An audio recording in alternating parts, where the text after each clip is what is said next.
Good afternoon, everyone. My name is Mamiko Kim, Director of Communications and Operations at the Japan International Transport and Tourism Institute, USA, or what we call GT. Before we begin, please note that this event will be conducted in 2 languages and that we can offer simultaneous interpretation via the headsets at your seats. You will find English on Channel 1 and Japanese on Channel 2. If there are any problems with your headset, please find a member of our staff to assist you. 皆さん、こんにちは。GT の金まみことも。Hello, everyone. My name is Mamiko Kim of JT. Thank you so much for participating in your busy schedule today. Today, this event will be done both in English and in Japanese in simultaneous interpretation. Whenever you like to listen to the interpretation, please use your headset, which is placed on your seat. English is channel 1, Japanese is channel 2. Please let anybody know if there's any issue. Now I would like to start the translation. Today's event timetable, speaker bios, and guest surveys can be found through our website at jittIusa.org. Guests attending in person may use the Wi-Fi information found on the screen to access the website.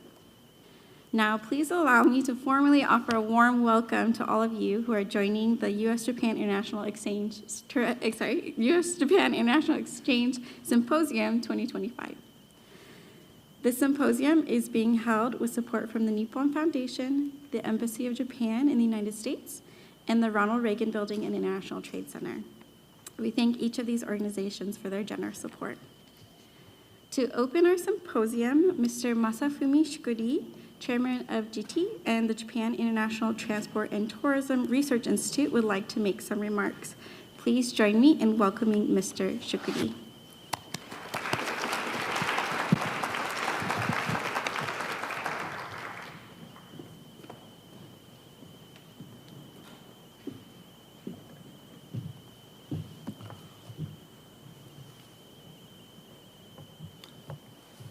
Good afternoon, everyone.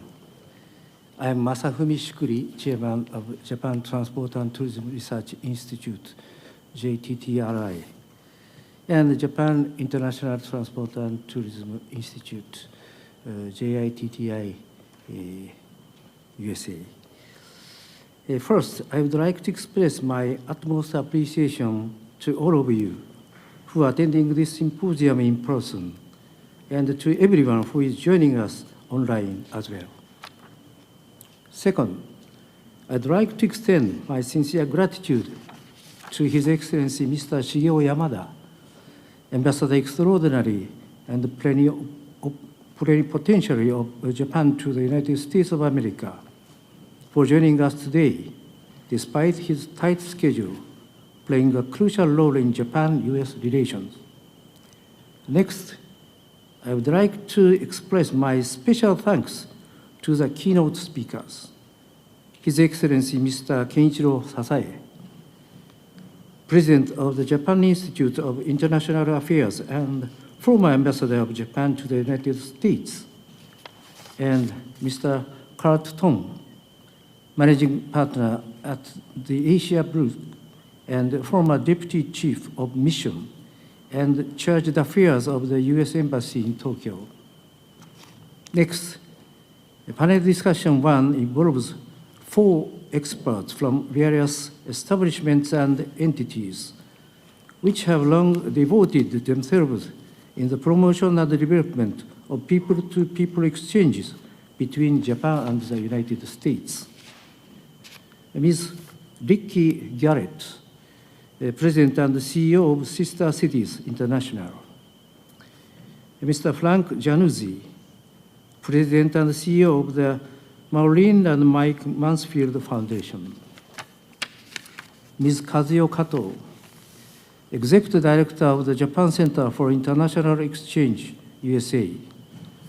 And Ms. Jessica Livingston, Executive Director of the U.S. JET Program Alumni Association. Next, panel discussion 2 involves agencies and organizations which endorse and drive international exchange between the 2 countries from the public sector. Mr. Peter Dodge, Director of Public Affairs at Brand USA. Mr. Shigeki Murata, Commissioner of the Japan Tourism Agency at the Ministry of Land, Infrastructure, Transport and Tourism. Mr. Masatsugu Odaira, Minister of Public Affairs at the Embassy of Japan in the USA. And Ms. Jennifer Aginaga, Acting Deputy Assistant Secretary for Travel and Tourism and Acting Director of the National Travel and Tourism Office at the International Trade Administration of the U.S. Department of Commerce. I'm most grateful to all the panelists from the public and private sectors for joining us here from Japan and the United States. The panel discussion will be moderated by Ms. Akiko Doden, a famous Japanese journalist who is popular nationwide and currently working as a distinguished senior fellow at the Reischauer Center for East Asian Studies at Johns Hopkins University. Thank you very much. In March 2023, GTUSA held the Japan-US International Exchange and Tourism Symposium here in Washington, D.C. We invited experts from Japan and the US who were well-versed in Japan-US relations and international exchange, including tourism. We then tried to rebuild and strengthen exchange and tourism between the two countries in a multi-layered way, recognizing once again the significance of the Japan-US relationship in a post-pandemic era. Next came to the U.S. Japan Tourism Year from January 2024 to March 2025. It is noted that during the Japan-US summit meeting by Prime Minister Takaichi and President Trump last month, the two leaders affirmed their intention to jointly celebrate 250 years of American independence next year and to further develop the friendship and people-to-people exchanges between Japan and the United States. 55 years ago, the Expo 1970 was held in Osaka. The greatest hit song in Japan then was the Expo theme song, Konnichiwa, meaning hello, whose short lyrics included Konnichiwa up to 35 times. I remember that most of the local Japanese people in those days did not directly come face to face with foreigners in their everyday life. This theme song simply and truly tells us such a fact. And now in 2025, when the Expo was held again in Osaka and the Kansai region, the inbound tourists went literally from coast to coast across Japan, not limited to the Expo site. The number of foreigners visiting Japan was only 800,000 in 1970. Now it has risen up to the level of 40 million, at most 50 times up. Regardless of sectors or class, the opportunities for the ordinary Japanese to experience foreign history and culture have increased steadily and dramatically beyond the language barrier or even beyond the deep divide of war and conflict. People naturally take international exchange for granted. The theme song for the Expo 2025, by the way, included the magical word Konnichiwa only 8 times. As you may all know, the United States will host large-scale events, one after another from now, including many games of the FIFA World Cup 2026 and the Los Angeles Olympic and Paralympic Games in 2028. Such mega events will undoubtedly expand the people-to-people exchanges, not only from Japan, but from all over the world to the US. Meanwhile, war, conflict, and terrorism can always be seen somewhere on earth. and geopolitical tensions have never been higher. We live dreadfully close to any number of crises which may threaten our peaceful physical and emotional exchanges, or even risk severing them eventually. It is in such a situation, I believe, that the expanded multi-layered people-to-people exchanges became more and more important as a critical element to creating a stable international society through fostering mutual understanding and trust, even beyond the development of the Japan-US relationship. I would be grateful in the panel if the panelists from the private and public sectors here with us today could honestly discuss, based on their own background and insight, the significance, issues, and outlook of the multi-layered international exchange between Japan and the United States, as well as current and future policies of tourism and culture, which entirely endorse the international exchange.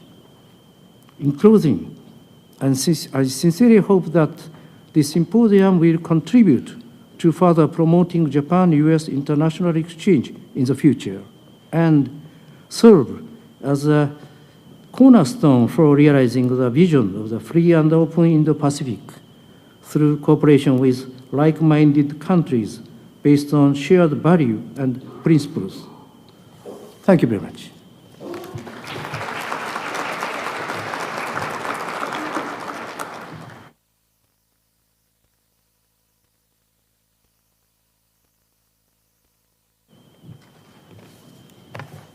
Thank you, Mr. Shikori. I now have the honor of introducing the Ambassador of Japan to the United States, Shigeo Yamada. Ambassador Yamada assumed his post as Japan's ambassador to the U.S. in December 2023. A veteran diplomat, his career includes serving as Senior Deputy Minister for Foreign Affairs and Political Director for the 2023 G7 presidency. We're deeply grateful for his recognition and support of our symposium today. Please join me in welcoming him to the stage.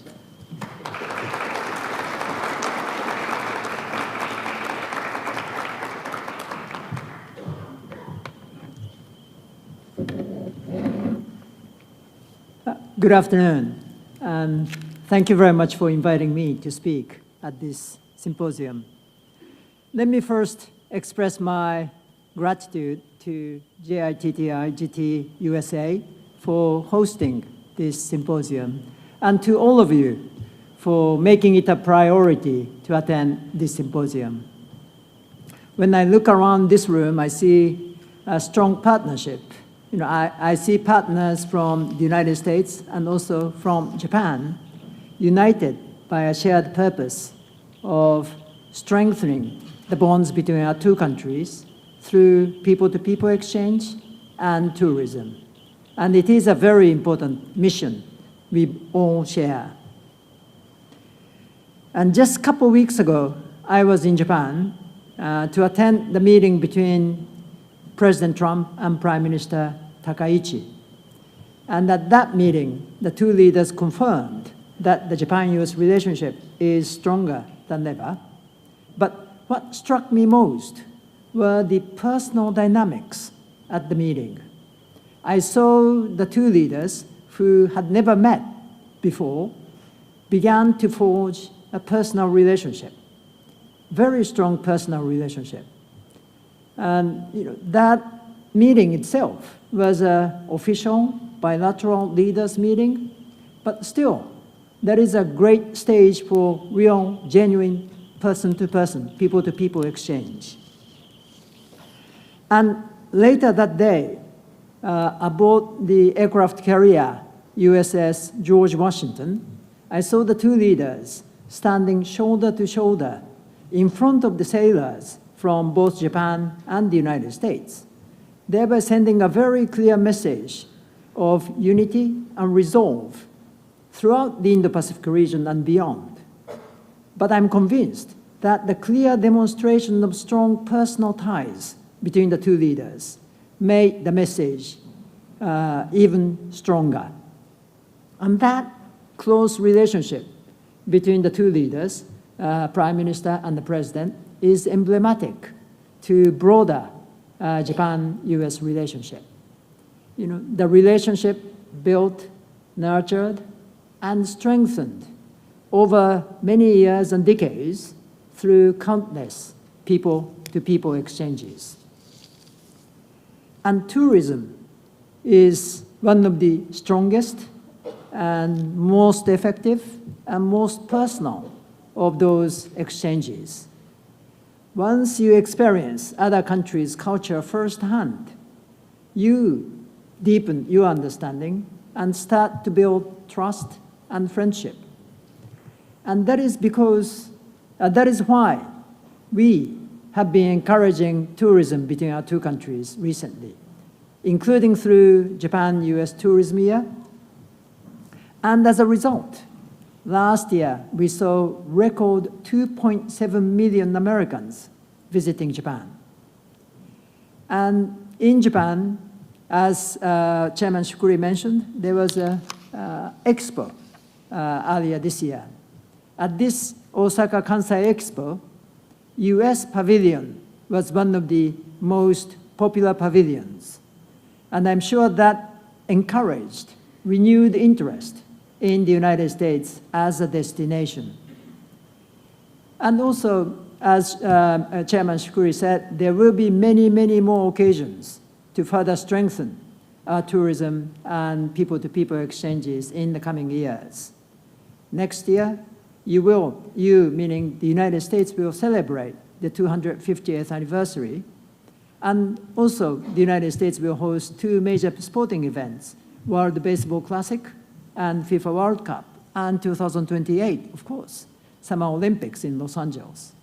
On the other hand, Japan will host in 2027 World Multicultural Expo.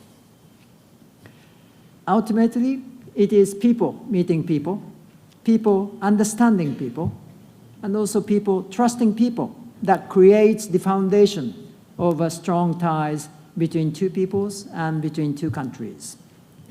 It sounds simple, but yet it is so true. And I believe that is what this symposium will recognize today. And that is why I'm so grateful to see all of you here, all of you, the partners, here today. With partners like all of you, like yourselves, I'm convinced that we will continue to strengthen this Japan-US mutual understanding and enduring friendship in the coming years. So I sincerely hope that you will have a substantive and fruitful discussions at the seminar today. Thank you very much.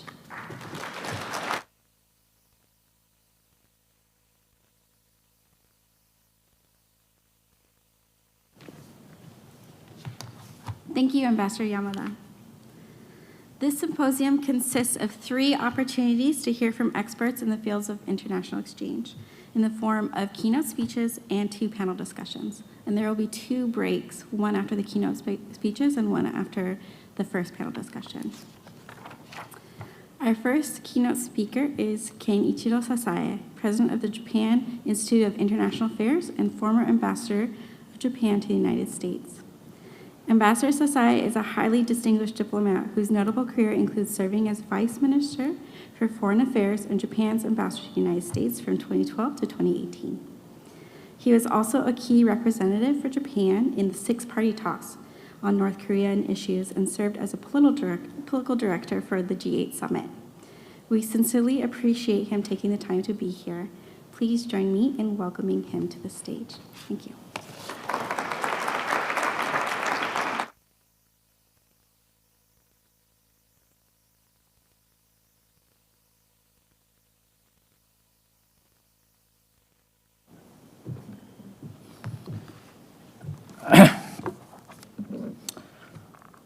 Distinguished guests, dear friends, ladies and gentlemen, good afternoon.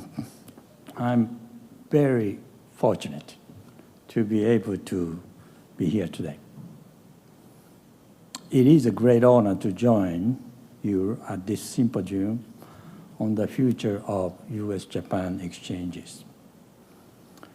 It is always wonderful to see my best friends here. First of all, I'd like to thank President Shukuri to call me and asking me to be a part of this very important meeting. Thank you very much. And I'm also glad to see Ambassador Yamada is doing great. Every time I see you on TV from Tokyo, I feel that you are doing great. Not simply sitting behind the Prime Minister and also, the Trade Minister and so forth. I know that how hard you are working behind the scene. I'm grateful to that. Of course, there are many other friends here, American and Japanese, like Mr. Carton, who will be speaking after me. For many years, we have been working together to make Japan-U.S. relationship better and great. And also, there are many Americans I met today. Frank Giannuzzi, where are you? Right? Yeah, great, great. And also like, Doden-san, Miss Garrett, and Jessica, where are you? Yeah, right. And Kazuya-san too, right? There are many others, but if you continue to name these people, it's the end of the speech, so I can't do it.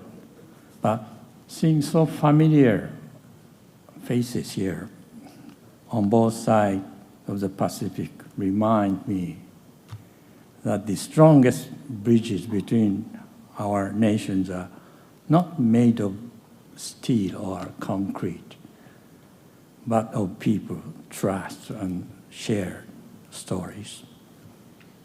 Over the past few years, we have been through a period of distance, a kind of distance, physical and emotional, which is brought about by pandemic and uncertainties around us in the world.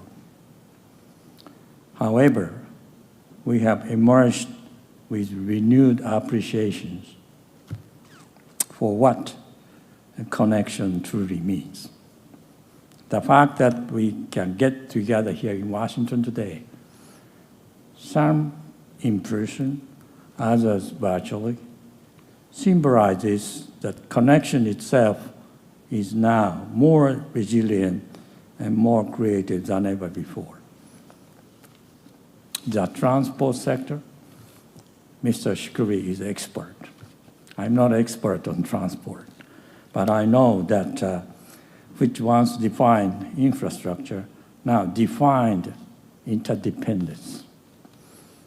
Each flight that connects Haneda and Dallas, I flew this morning. It's connection of the people.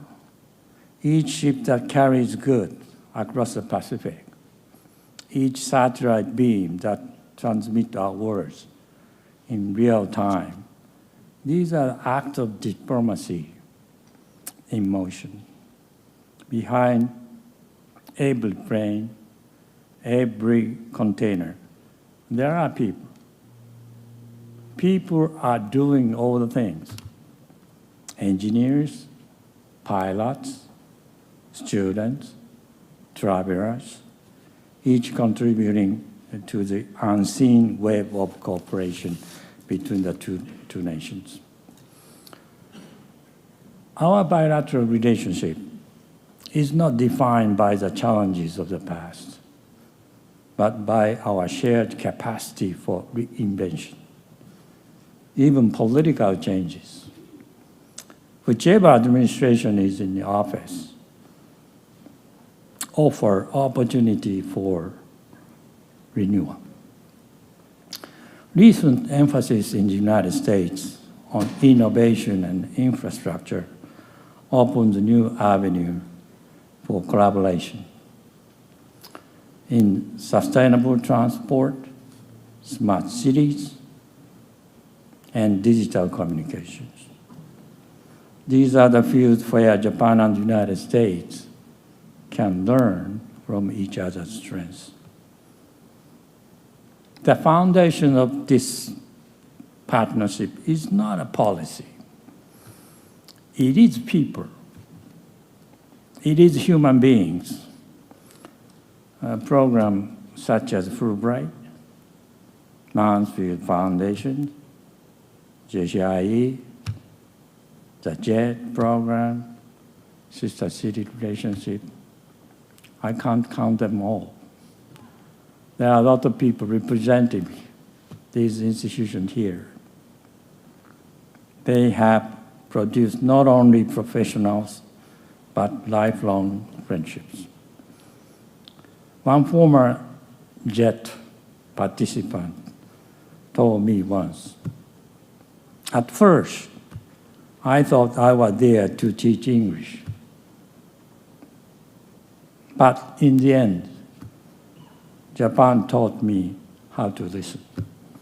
Possibly Japanese are listening too much sometimes. But learning each other something.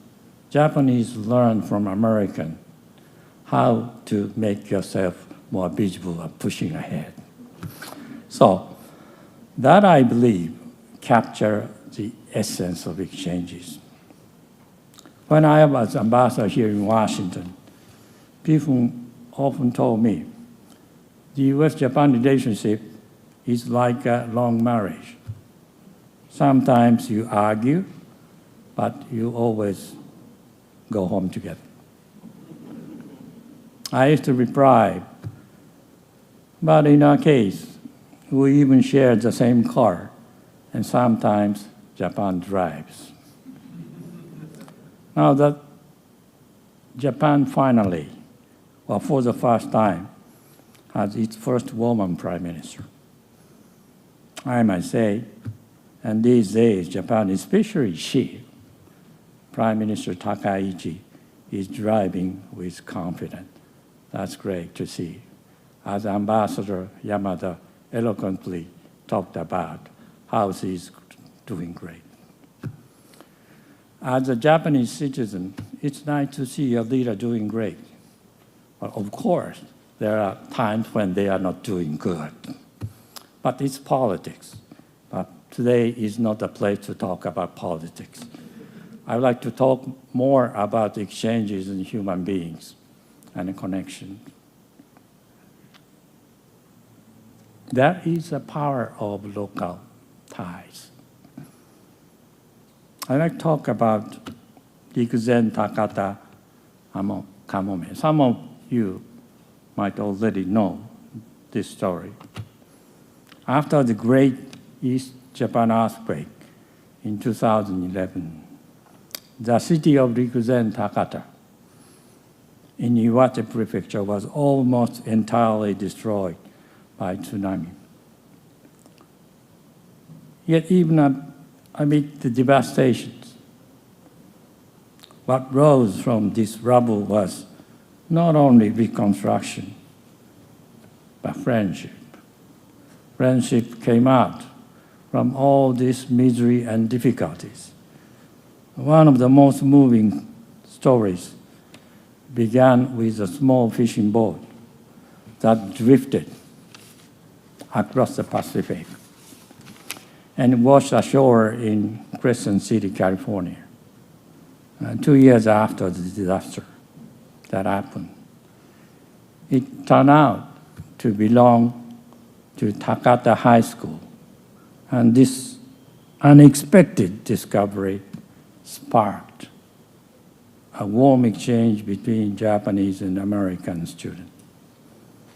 The boat was named Kamome, bird, flying nicely, became a symbol of hope and of the ocean's power, not only to divide, but also to connect.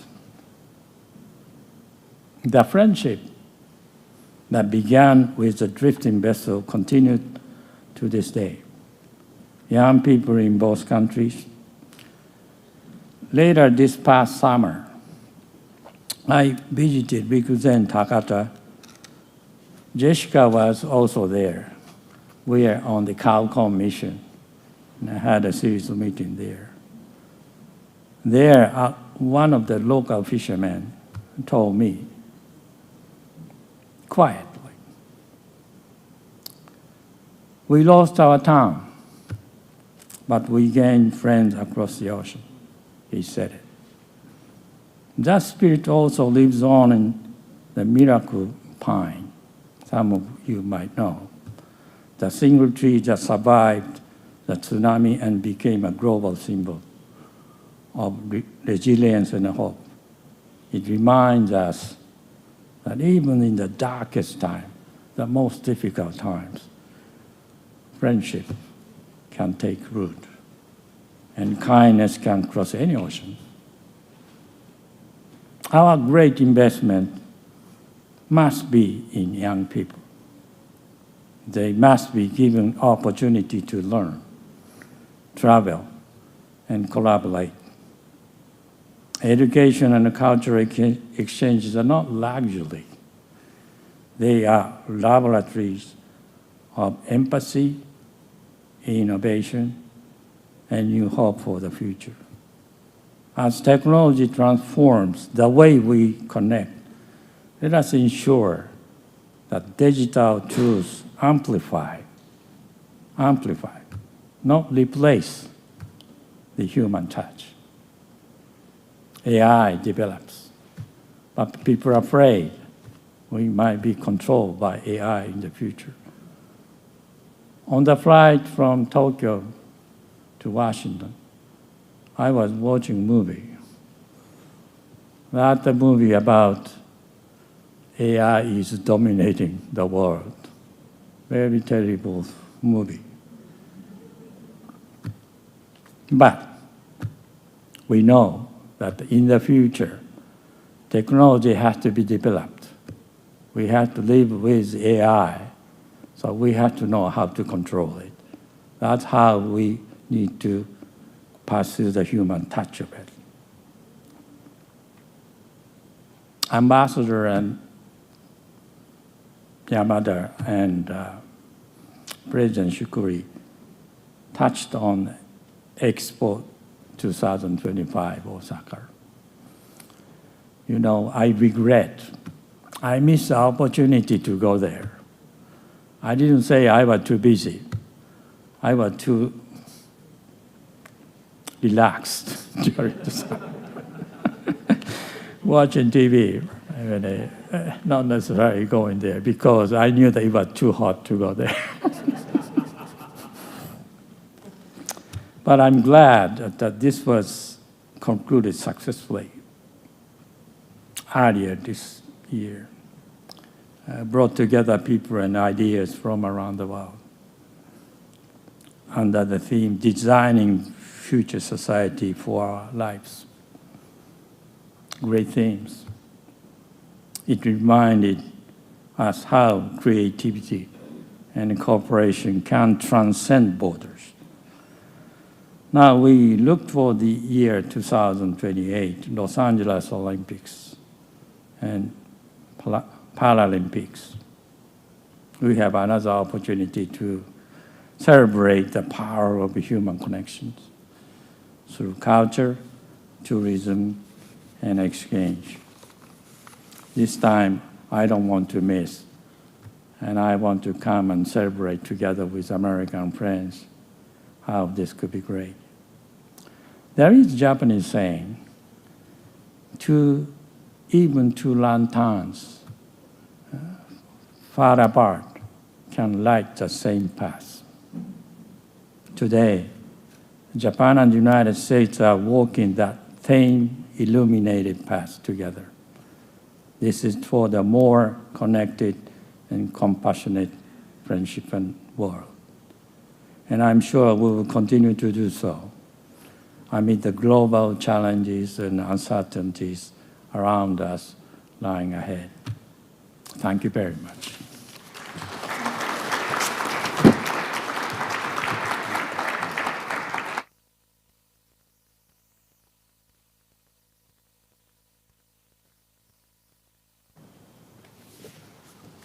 Thank you, Ambassador Sasai.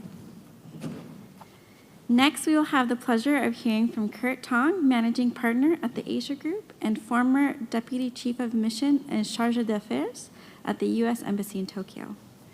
Ambassador Tong is a distinguished 30-year veteran of American diplomacy. He has served in key roles across Asia, notably as Consul General and Chief of Mission in Hong Kong and Macau, and at the U.S. Embassy in Tokyo.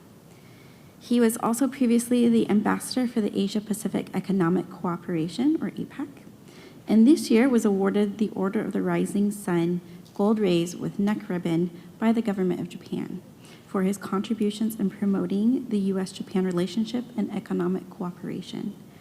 We are honored with his presence here today. Please join me in welcoming Ambassador Tong.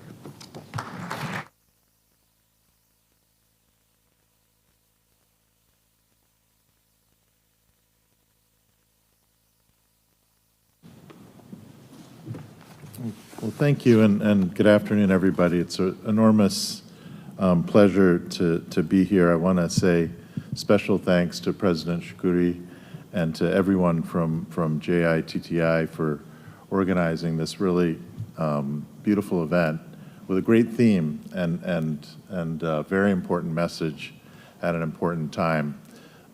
It's a little special and intimidating for me to be appearing after Ambassador Yamada and Ambassador Sasai, two giants of Japanese diplomacy.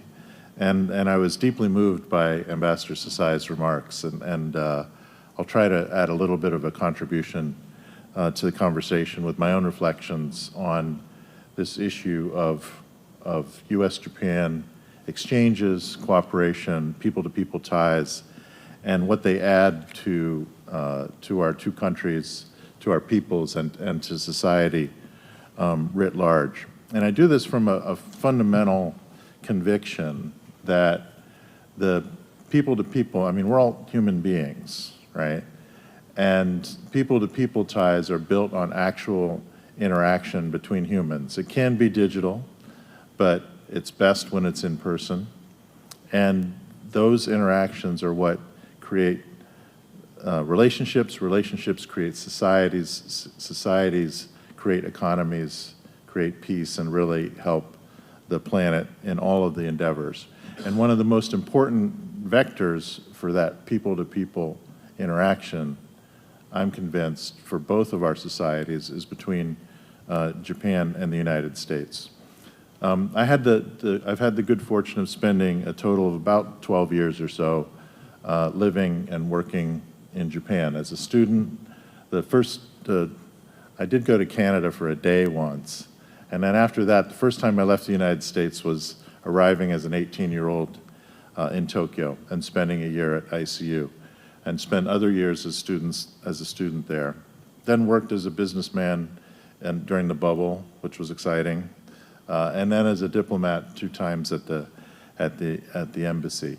That set of experiences led me that when I was the DCM at the embassy, I was irritating to my colleagues. I worked for Ambassador Roos and Ambassador Kennedy, and every year we had to do something called the Mission Program Plan. You might be familiar with this kind of bureaucratic activity, and the staff would write a report, and they always wanted to put the political issues first, and then the economic issues, and then they would put the people-to-people issues in terms of the priorities for the United States. And I would get out a very sharp pen and scratch that out and put the people-to-people part first and write down that the alliance is built on the goodwill of the people, not the other way around. And that is, I think, a fundamental truth that I still believe to this day. That led me, after leaving government, to spend a decent amount of time, in addition to making money with my great colleagues from the Asia Group, working on U.S.-Japan relations from a variety of NGOs. And I've had the pleasure to work with the National Association of Japan-America Societies, the Mansfield Foundation, the Japan ICU Foundation, and the Japan-America Student Conference, and some others. And each of those experiences has reinforced for me this fundamental importance of people-to-people exchanges and grassroots exchanges, because I think it's those millions of personal connections that really are what make the relationship strong. Let me give you 4 kinds of examples of exchanges that are, to me, in my opinion, very, very powerful. Professional exchanges. So there are fellowship programs and lots of different kinds of programs between the United States and Japan among people who have already finished their academic careers and are working. One of the most famous ones is the Mansfield Fellowship between government people, U.S. government people working in the Japanese government for a time. And the really strong commitment of both governments to keep that program going through 25 years of various budgetary difficulties really shows the fundamental strength and power of that kind of relationship building. There are lots of other fellowship programs, professional exchange programs through the Mansfield Foundation, through lots of other organizations, through the Japan-America societies that are extraordinarily powerful and important. One of them is the JET program. I could ask a quiz, but maybe you guys don't like quizzes, but I think you would be surprised at how many Americans have taught in Japan through the JET program. It's 40,000 people. That's enough to fill Fenway Park, right? With a few people left over. That's a lot of people who have been in Japan having that very granular personal experience. Got a couple of them that I work with right here that then become lifelong committed to the U.S. Japan relationship. Extraordinary program. Doesn't exist. There are comparable programs in other bilateral relationships, but nothing that approaches the JET program in terms of its depth and richness. The Sister Cities program, it's not a program. It's a bunch of cities that all decided they wanted to have a sister. Now, why they chose sister and not instead of cousin or brother, I have no idea, but they're called Sister Cities, and there's 400 of these relationships. 400 people, groups of people from around the United States or around Japan decided they wanted to spend their own personal time and treasure to build a relationship across the Pacific with the other side. I think it's truly extraordinary. So student exchanges, professional exchanges, student exchanges. Now currently there's about, as I understand it, about 14,000 Japanese students studying in the United States. That's a lower number than it used to be back in the bubble days when companies were giving out scholarships for free to people in order to try and keep them in their companies. But it's still a really high number and very, very significant. And it feeds the economic relationships between U.S. companies and Japanese companies that are a foundation of economic strength for both countries. There's an increasing interest in the United States in studying in Japan and studying about Japan, even as more American youth become having deep relationship with their cell phone. A lot of them still want to go to Japan and meet Japanese and have those exchange programs, because those are really powerful programs. I was involved in something called the Japan-America Student Conference 40 years ago. It started in 1934. It's been going now well over 70 years.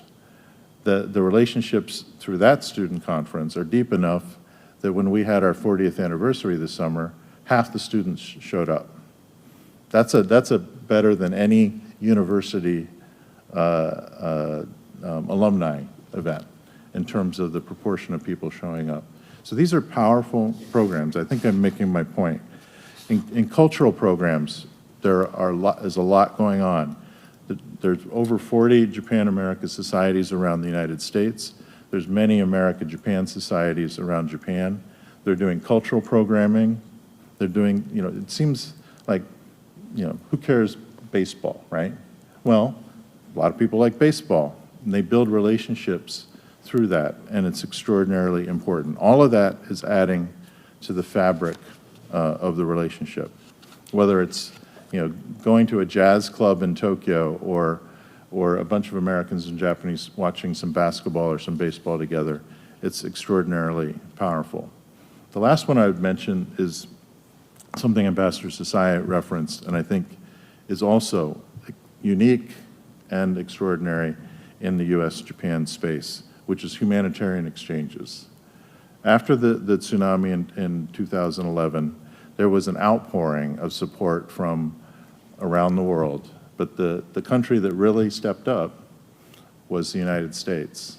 Both corporations, U.S. military, private citizens really all got involved, and there was just an outpouring of activity. In this very building, we held the APEC meeting the day before the earthquake. And then the second day of our meeting was like a few hours after the earthquake. And we suspended the meeting for a few hours just to talk about humanitarian response and what the APEC economies might do to respond to that. But the countries that stepped up, there were several, but it was really the United States that did that. One of the lasting testaments to that was the Tomodachi Initiative that is still running year after year, creating more opportunities for youth to visit back and forth. So I'm giving you all these examples just because I think a lot of people in this room, this is an audience that is interested in this topic. But I want to reinforce the notion that what you're doing in exchange programs and creating these people-to-people bridges across the Pacific is extraordinarily important. The last thing I'll say is about tourism. People underestimate the power of tourism, in my opinion. They treat it like an industry, right? It creates jobs, it creates a lot of jobs, but it also creates connections. And for many people, the first time they really learn about another country is as a tourist. There is really a lot of tourism going on between the U.S. and Japan.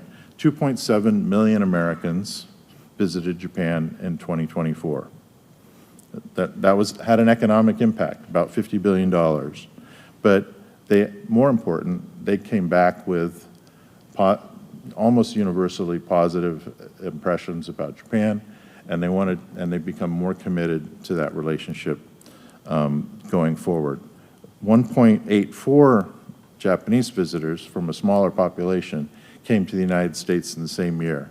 Japan, despite its size, it's not that big a country, not growing that fast either, but it's the seventh largest source of tourists to the United States. And everyone having all of these profound cultural, personal experiences is extremely important. So in that context, I'd like to say, I think it's really important. I'm very glad that the U.S. government is represented here today.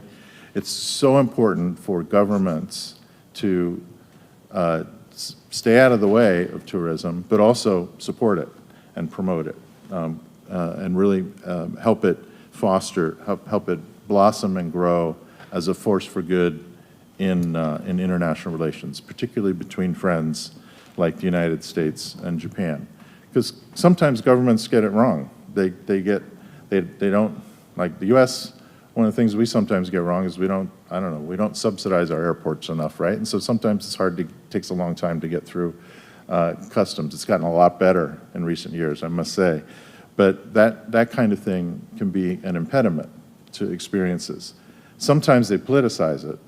There's a large country in East Asia that starts with a C that is politicizing tourism right now, and that's the wrong thing to do. But instead, governments can step in and really reinforce it, facilitate it, help information flow, and help more people participate in tourism. But really my main point, and I'll stop and we'll get to these very interesting panel discussions today that I wanted to just kind of introduce a little bit to you all in terms of the central theme here. The main point is that these people-to-people exchanges really provide a fabric for friendship, for cooperation, for development of relationships in ways that is extraordinarily profound. And I think probably, if anything, more important than what the governments do in the long run in shaping relationships and making all of our societies a better place. So with that, basically, I'm telling you, everyone in this crowd is doing really important work. You need to do more, and I wish you every success. And let's all work together to really build an ever deeper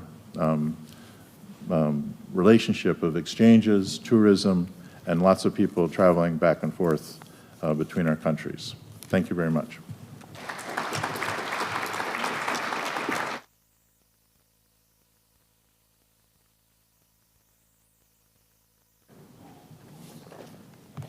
Thank you, Ambassador Tong. We will now have the first break in our program. As this is the shorter of the two breaks, we welcome you to stand up and stretch your legs, but encourage you to stay close to your seats. If you're enjoying this program so far, we'd be grateful to receive your feedback in the surveys at your seats or through the QR code that will be on the screen shortly. We look forward to having you join us for our first panel discussion, which we hope to begin at 3:55. Thank you.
no, it's not on. All right, we will begin shortly and ask that guests please make their way to their seats. Yes. All right, we will begin shortly and ask that guests please make their way to their seats. While everyone gets settled, please allow me to briefly highlight our social media channels. GT is active on X and LinkedIn, where we share not just our event activities, but also exclusive content, including our quick overviews of U.S. and Japan transport and tourism headlines. We aim for these accounts to be a valuable resource, giving you a pulse of current newsworthy events in both regions. To follow us and engage with the content, simply use the QR codes that are on the Symposium slide. Thank you for your support. Now that everyone is back in their seats, we'll begin the first of the two panel discussions. The first has a theme of the significance, challenges, and future prospects of multi-layered international exchange. Moderating this discussion is Aiko Doden, journalist and distinguished senior fellow at the Reichar Center for East Asian Studies at Johns Hopkins University. Ms. Doden is a renowned journalist and researcher specializing in international affairs and Indo-Pacific strategy. Until 2024, she was a senior commentator at NHK, known for her expertise spanning hard security to human security issues.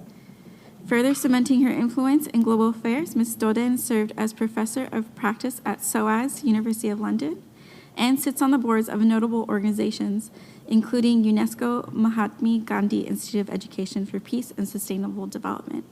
I'll now turn the time over to her to introduce each panelist and begin this section of the program. Thank you. Good afternoon, everyone, and a warm welcome to this panel, the first panel for the afternoon. My name is Aiko Doden, Distinguished Senior Fellow at the Reichar Center, Johns Hopkins University, also a Japan Foundation Indo-Pacific Partnership Program Fellow. And as introduced until last year, I was a commentator at NHK, Japan Broadcasting Corporation, and I am honored to be the moderator for the two consecutive panels this afternoon in my new capacity as a researcher. International exchange is a topic that I have felt very strongly about throughout my career, and I am happy to be on the same panel with friends and leaders that I know well. And as distinguished speakers have already articulated earlier, international exchange forms the foundation at all levels of the long-lasting bond of friendship and cooperation between Japan and the United States. And it is something that requires work on both sides, just like maintaining an alliance. So for our first panel, we have representatives from the civil society organization that are doing excellent work in nurturing and strengthening the bond of friendship through international exchange.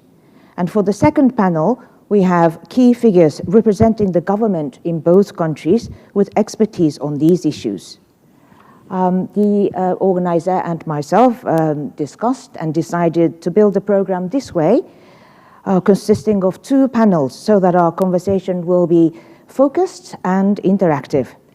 And at a time of global uncertainties, we are well aware of the challenges, but it gives us all the more reasons to ask why international exchange matters and how to forge the way forward and what future we envision together.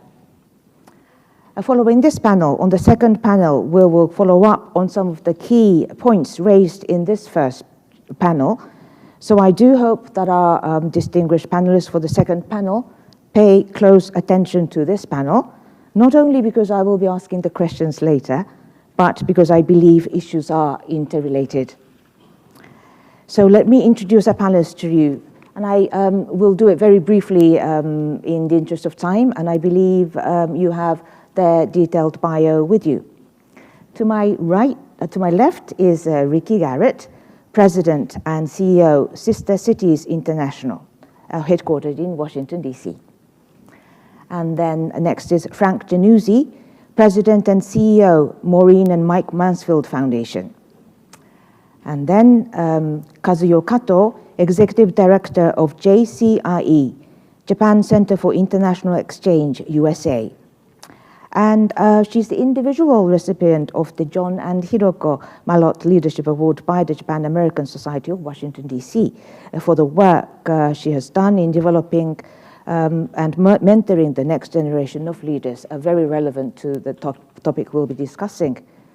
And next is Jessica Livingston, Executive Director, U.S. JET program, that is, as you all know, Japan Exchange and Teaching program, Alumni Association, where she leads the organization's mission to strengthen the U.S. Japan relationship. And I believe JET Alumni Association of Washington, D.C. Was the group recipient of the same award for the work in developing the next generation of leaders in the Japan and in the Japan-U.S. relations. And I think the panelists today know each other quite well, I believe, and they often take part in events and the programs together, and we will be talking about how to further promote that. But first of all, the organizations that you each represent are perhaps well known to the audience gathered today, but perhaps, please, would you walk us through some of the key people-to-people exchange programs you have put on efforts in with references to target groups and how you execute the programs. So Ricky, would you be?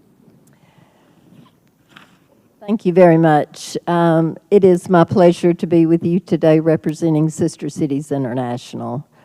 For those of you who don't know, Sister Cities International was founded by President Dwight D. Eisenhower in 1956 to build peace in the world through citizen diplomacy.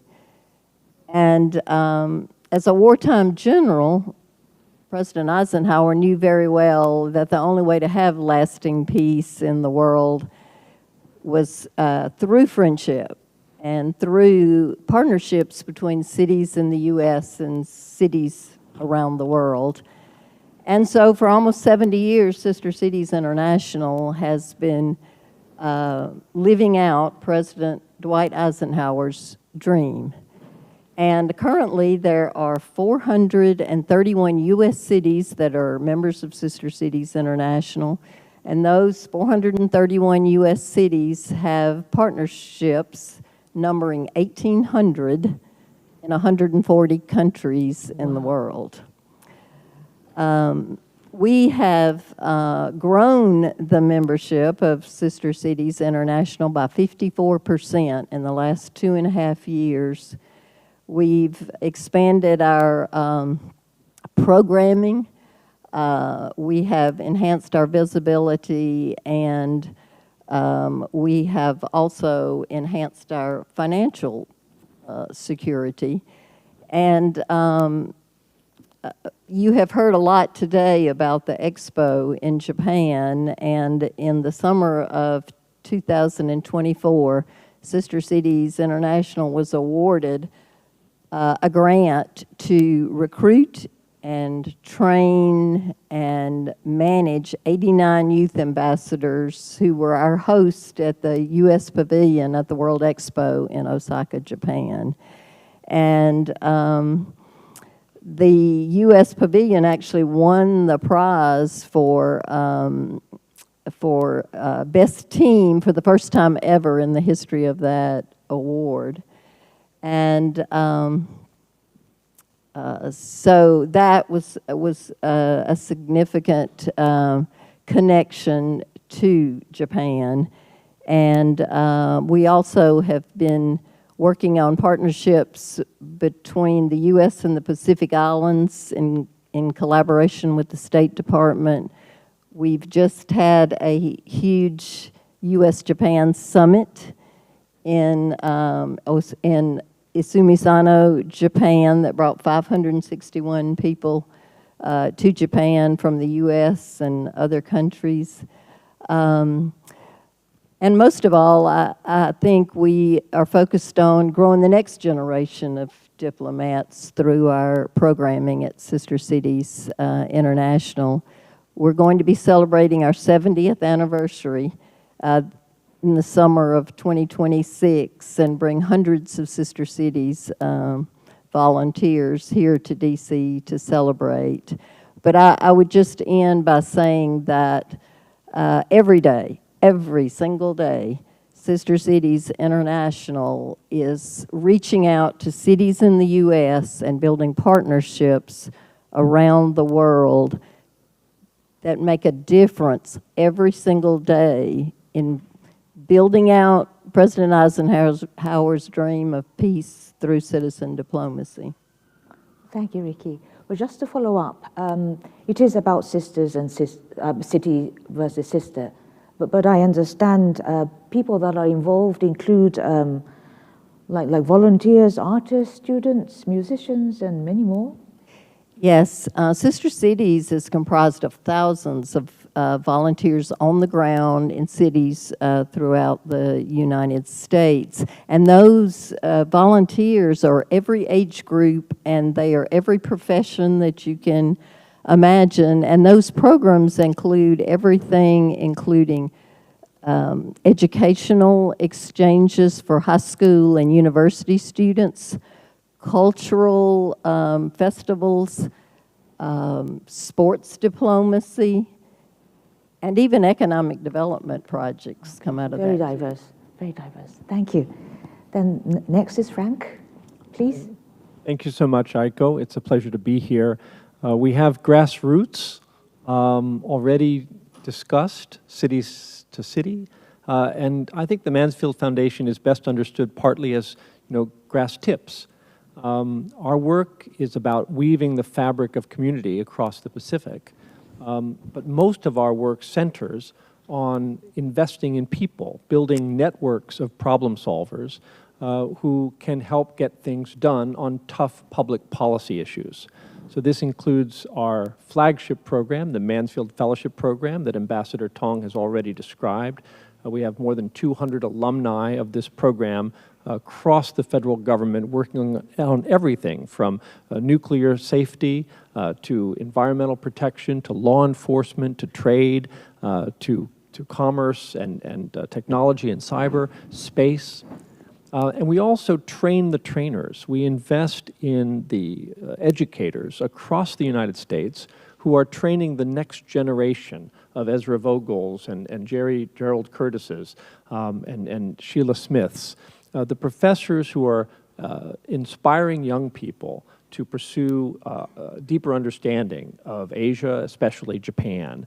And we do this through programs like the Network for the Future, funded by the Japan Foundation, which Aiko Doden has been deeply involved in. I could not be on this stage without at least sharing a couple of pictures to inspire you to come to Montana. So you do see on the stage the beautiful Glacier National Park.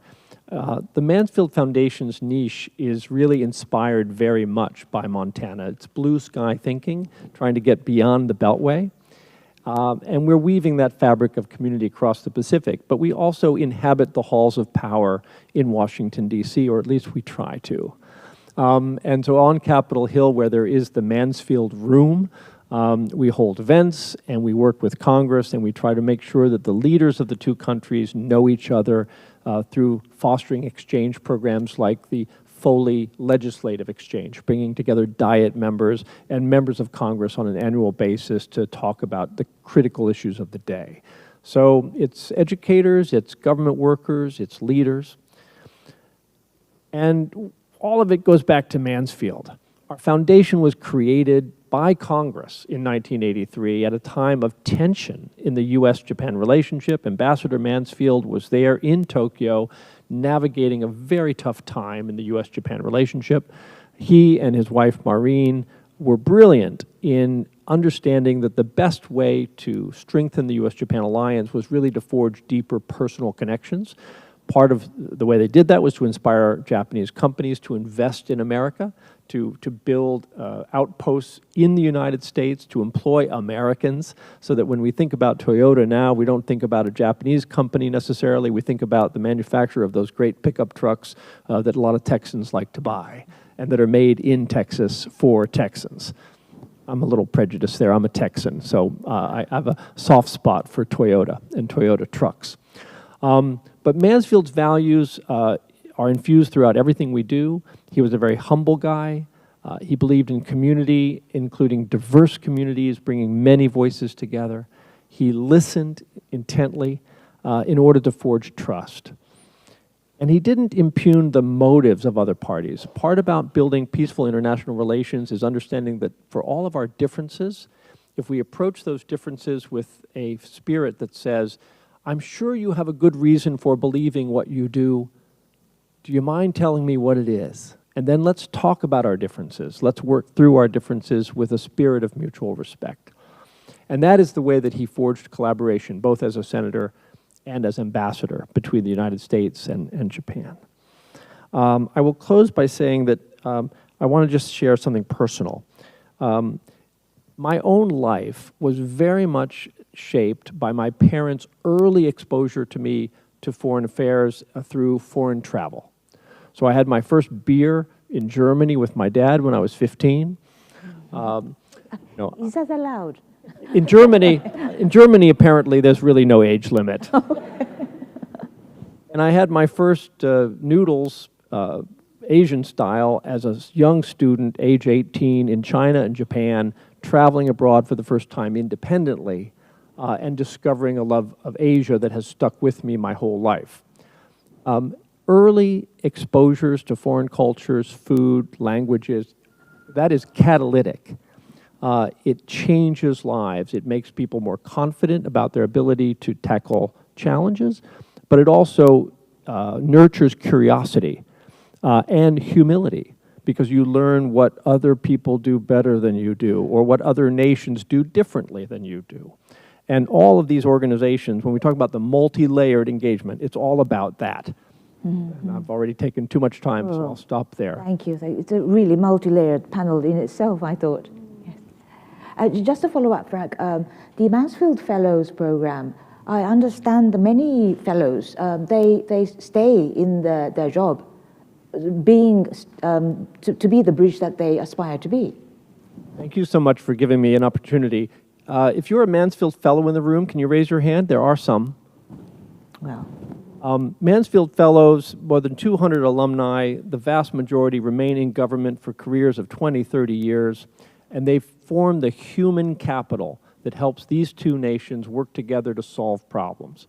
And we're so proud that the Trump administration is sustaining this program. We are now in our 30th year. It's a remarkable commitment by both the government of Japan and the U.S. government to building the kinds of trusting relationship that allows the two nations to pursue common interests together. And yes, the Mansfield Fellows are special people, and they are part of that fabric of community that Ambassador Yamada and Ambassador Sasai and Kurt Tong spoke about that solve problems. Okay, thank you. Kazuya-san, please. Thank you. Good afternoon. It's an honor to be part of this stage, sharing it with Ms. Doden, Ricky, Frank, and Jessica. Our organization is celebrating our 50th anniversary this year. We were created in 1975 in New York as an independent, nonpartisan, nonprofit organization. And today we have staff in Washington, D.C. as well, including myself. Our roots, unlike Mansfield, is in Japan. Our founder was a Japanese pioneer of people-to-people diplomacy and U.S. Japan legislative dialogues in the 1960s, and he created our U.S. entity to partner with our sister organization in Tokyo to strengthen U.S. Japan relations together. And so we created lasting initiatives such as our Japan program for U.S. congressional staff, which seeks to deepen their understanding of the U.S.-Japan relationship. And as the U.S.-Japan alliance matured, so did our programs to facilitate U.S.-Japan cooperation on shared areas of interest and need, such as global health, healthy aging, democratic governance in Asia, and what we call multicultural coexistence. These are all themes that are founded on what we believe are our shared values. And unlike think tanks with in-house experts, we work as a professional facilitator of policy dialogues and exchanges, and we engage current and future leaders in government and other sectors, sometimes national level policy professionals, but some of our programs also connect community level leaders, such as our program on healthy aging. We like to see policy impact from our work. So for example, our program on democracy facilitated the launch of a new multi-party caucus in the Japanese Diet to promote universal values in the Indo-Pacific, which was followed by subsequent introduction of a bipartisan resolution in the U.S. House of Representatives commending the launch. And I'll end with a note on who support us, because we can't do our work without them. We have been funded primarily by foundation and government grants and some corporate and individual donors, and we want more of them. True. Thank you.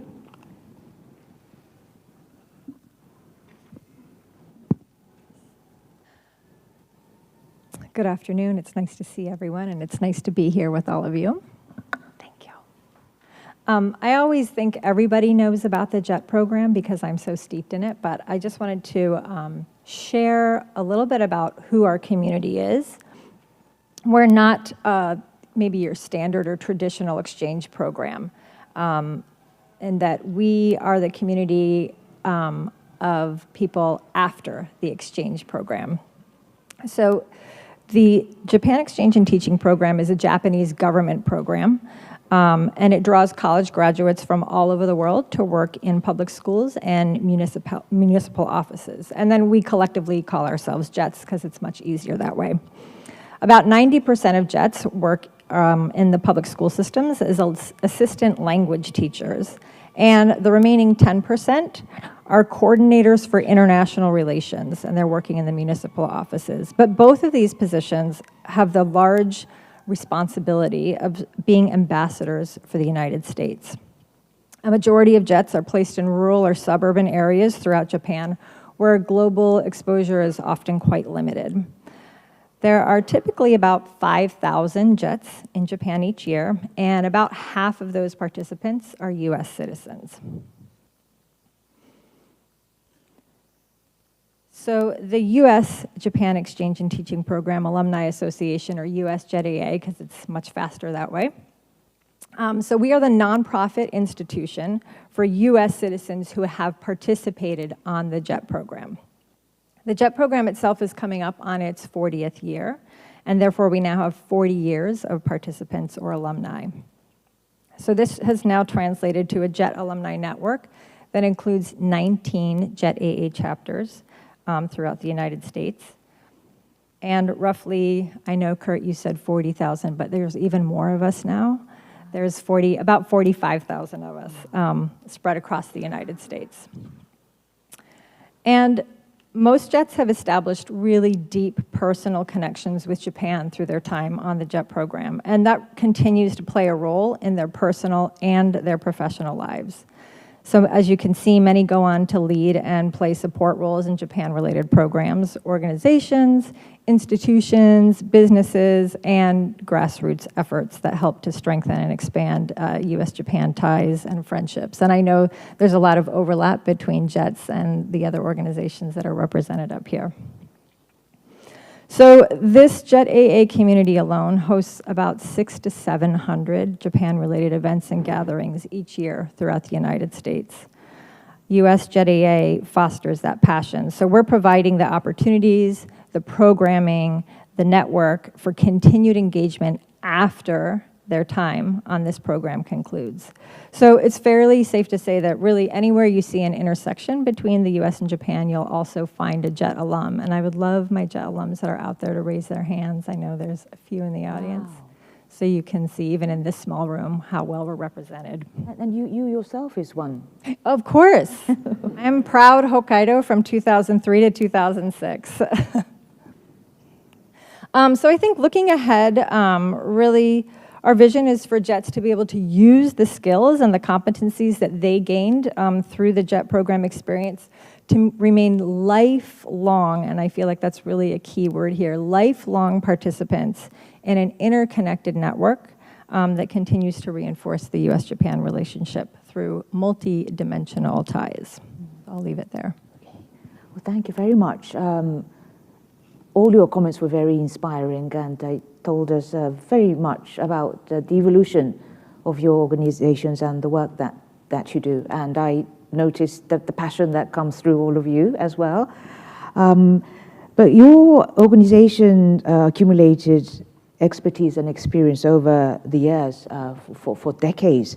But I'm wondering what is needed to make sure that the programs that you do, like the exchange programs, endure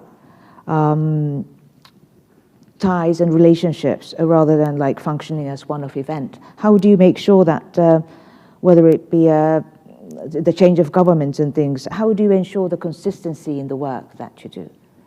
Ricky? We have a lot of volunteers in Sister Cities International who have been part of Sister Cities International since they were teenagers and participated in youth exchanges.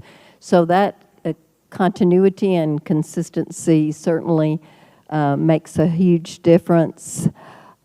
We also have a really strong staff at our headquarters here in DC who focus every day on making sure that new sister city partnerships are formed, but also making sure that those that have been around a long time that maybe aren't as active as they could be, who may even have become dormant over time, that they are revitalized. And we do what we call boots on the ground calls. And those boots on the ground calls are Zoom meetings between municipal officials and Sister Cities International volunteers and anyone else they want to be on the call, such as their visitor center or any other community individual that they want to be on the call. And then on our side, usually I'll participate in the calls along with our membership manager and our state representatives. Each state has a state representative who helps oversee the programs in their state. Those boots on the ground calls have had an 82% success rate of gaining members and keeping members, because when you're out in the community somewhere, you don't really feel a strong connection with your national organization unless the national organization makes it a point to connect regularly with you. And we have made a point of doing that through those boots on the ground calls. We've also developed toolkits to help cities maintain their strength and stability in their partnerships. Our state reps spent several years creating toolkits that teach you how to do everything from start a sister city to reviving a dormant one, or starting a sports diplomacy program, or maybe even building an economic development project in your city. And there are numerous examples of those that we can talk about at some point. But those toolkits have been vital in maintaining the strength of Sister Cities International, and I think it involves, to a large extent, just maintaining the communication and the support for those sister city partnerships around the world. Evolve, but maintain the continuity. Anybody else want to, please? Oh, then Frank, and then Kazuyo-san. Yes, your question goes to the core of international exchange and how it can be sustainable. And of course, the glib answer is to say, well, it takes resources. And resources are important. Foundations like the Mansfield Foundation and organizations like JCIE survive on the strength of corporate support, individual support, as well as government grants. But I would say that the key to getting that support is about deep personal connections rather than one-off events. And this is not a dig on think tanks. Think tanks are very important, and they shine a spotlight on important issues. But sometimes they might convene a conference to study a really important topic like cybersecurity. And they get a bunch of really smart people in the room, and they shine a spotlight on a problem and on some of the solutions. But then the conference is over and everybody goes home. And that is not what the Mansfield Foundation does. You know, our Mansfield Way, and Aiko has been a participant, so she can, I hope, validate this, begins not with the issue, but with the people involved. We use our convening power to assemble people in places like Glacier National Park. And we might spend the first day hiking, and we might spend that evening, having bison burgers and a local homebrew. And then the next morning, we start to talk about the issue. And by the end of the weekend, we don't just have insights into the topic and the challenge, but we also have begun to form a community. And that community is what is essential for the sustainability of the international exchange programs, because it's not just a connection that is academic, it's a personal touch. Those personal connections are the ones that also convince, hopefully, the legislators and the corporate executives to see value in what we do, which then drives the resources to sustain our work. Thank you. I was just thinking about successful lasting exchange programs from the past, and I mentioned the U.S. Japan legislative dialogues in the 1960s that our founder began, which is famously called the Shimoda Conference. And I think about why it was successful, and I think the lesson I draw there is that you had one very dedicated individual who kept working at it, and so one lesson from that for our organization is we try to invest in the relationship long-term as well, and try to remain our alumni's key resource for all things Japan-related and provide future opportunities for them to engage in the relationship. And I'm so glad to see one of our congressional staff, Jamari, participating today, for example. And the other lesson is we need to nurture leaders like him and to bring together the entire community, because one of the challenges I think in having enduring relationships building one as a community is we have many separate initiatives by different organizations that sometimes compete, but I think if we can combine our efforts, that would be great, but doing that requires a strong leader. I want to come back to something that Frank mentioned, and I think is very important, and that's that cultural exchange has to be meaningful in the very experience of it. So just, so sharing an experience, working towards the solution of some sort of problem, having something where there's purposeful interaction with the other party, I think that's what really creates meaningful cultural exchange, and I think that's what inspires people to stay engaged with it. And then Ricky mentioned how she has this kind of volunteer army, shall we say, running sister cities. And I think we're very similar at U.S. JDA, and that we have these 19 chapters, but they're completely volunteer run. All of the leadership is volunteer, all of the engagement is volunteer. So we have a huge number of people across the United States.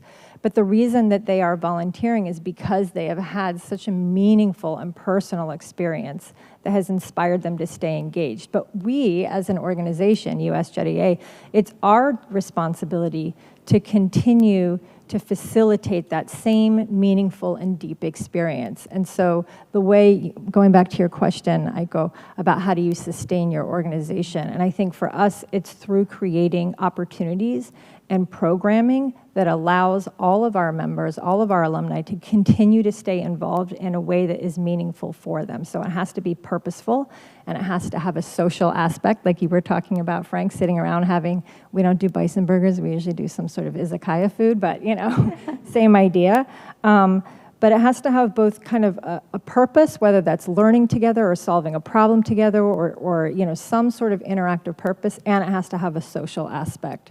And that's how you get these volunteer-run organizations, or really any organization, to continue to sustain. Okay. There was a question from the registered participants which really touched upon many of the issues that you have all articulated. The question was precisely what are some programs or initiatives that you would consider to be most beneficial to further cross-cultural understanding communication currently, and how might Japan and the US further develop grassroots bilateral relations that supersede turbulent administrative policy and change, but rather is rooted in long-lasting people-to-people connection and cross-cultural engagement between communities within the nations. So I think your responses have already, partly or mostly, answered this question as well. I wondered, though, if you might, any of you might, to follow up on this question and go on to address building communities. It might be communities among your JET alumni or participants of the Mansfield Foundation or JCIE past participants, or cities who engage in the sister cities programs. But there are communities out there, the local maybe towns or schools or governments, or that are also host families perhaps also engaged. Would I be right in saying that maybe? I wondered if you could elaborate on your notion of building the community that supports the program. So you're just asking for specific examples, basically? Yeah? Whatever you'd like to share with us. I think that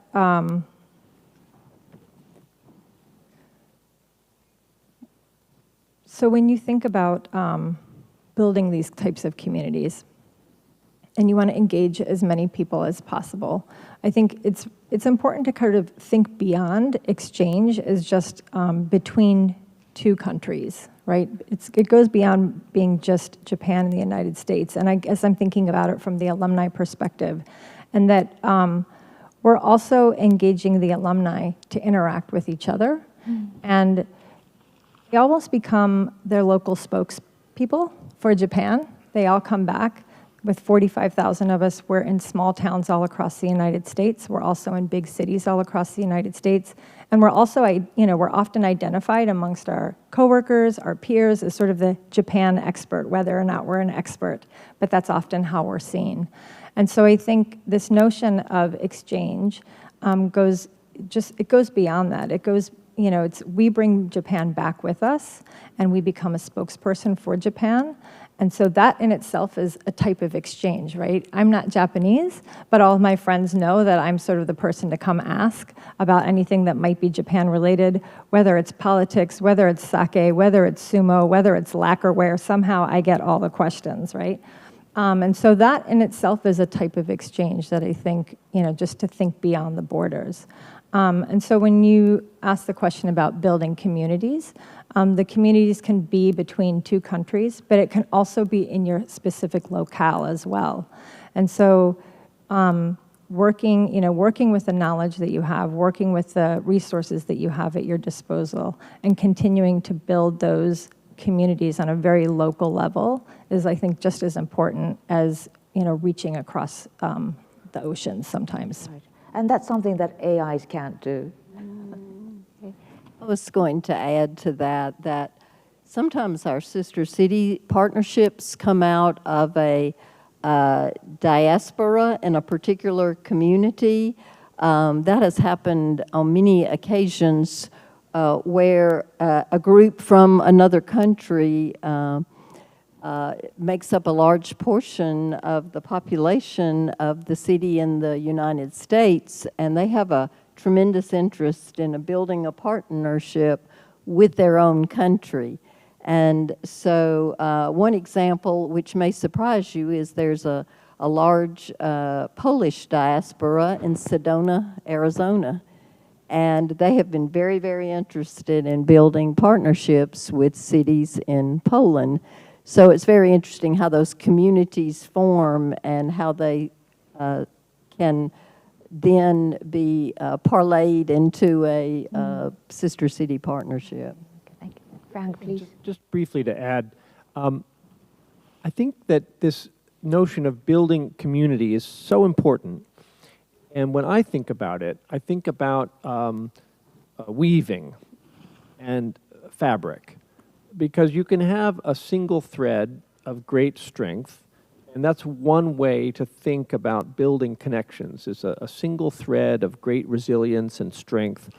But most threads are vulnerable to breakage, and they're stronger when woven together with other threads into a fabric.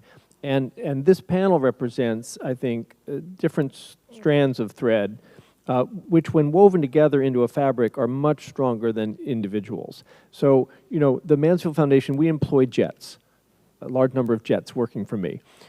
You're helping strengthen our programming. We engage between Montana and Kumamoto because we have a sister state relationship, and then there's sister city relationships, so that when we are recruiting our program participants, where are we sending them? We're not sending them randomly to Japan. We're sending them to places where we have already some fabric of community, some bridge already in connection. And with JCIE, when we're sending legislators to Japan, we're building a network of legislators who have participated in legislative and congressional staff dialogue exchanges. We're not the only organization doing that. We're working in partnership with JCIE. So the whole point being just that, you know, it is when you weave these things together that you build a more resilient community.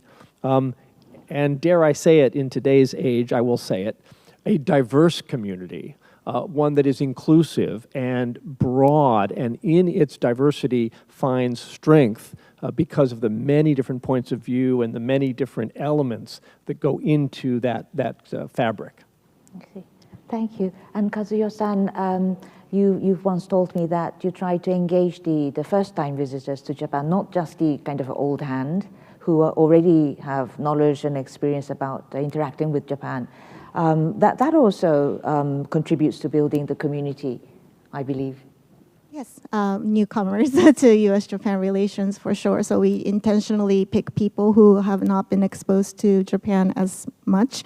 But I think another way we designed the program is addressing cross-sectoral issues. So issues like healthy aging involves not just policy experts, but businesses and caregivers and people who, many different kinds of community leaders. So that's one thing one point I might add. Okay. Some of you have spoken about the next generation, younger generation participation, and there was a question from the registered participants regarding that as well.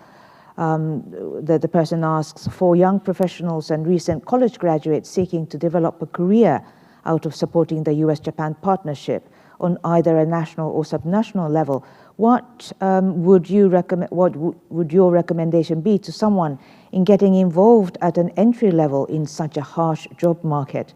And where might one begin that search? Is there a localized database for young professionals to access and share such opportunities? It's a very, very practical question.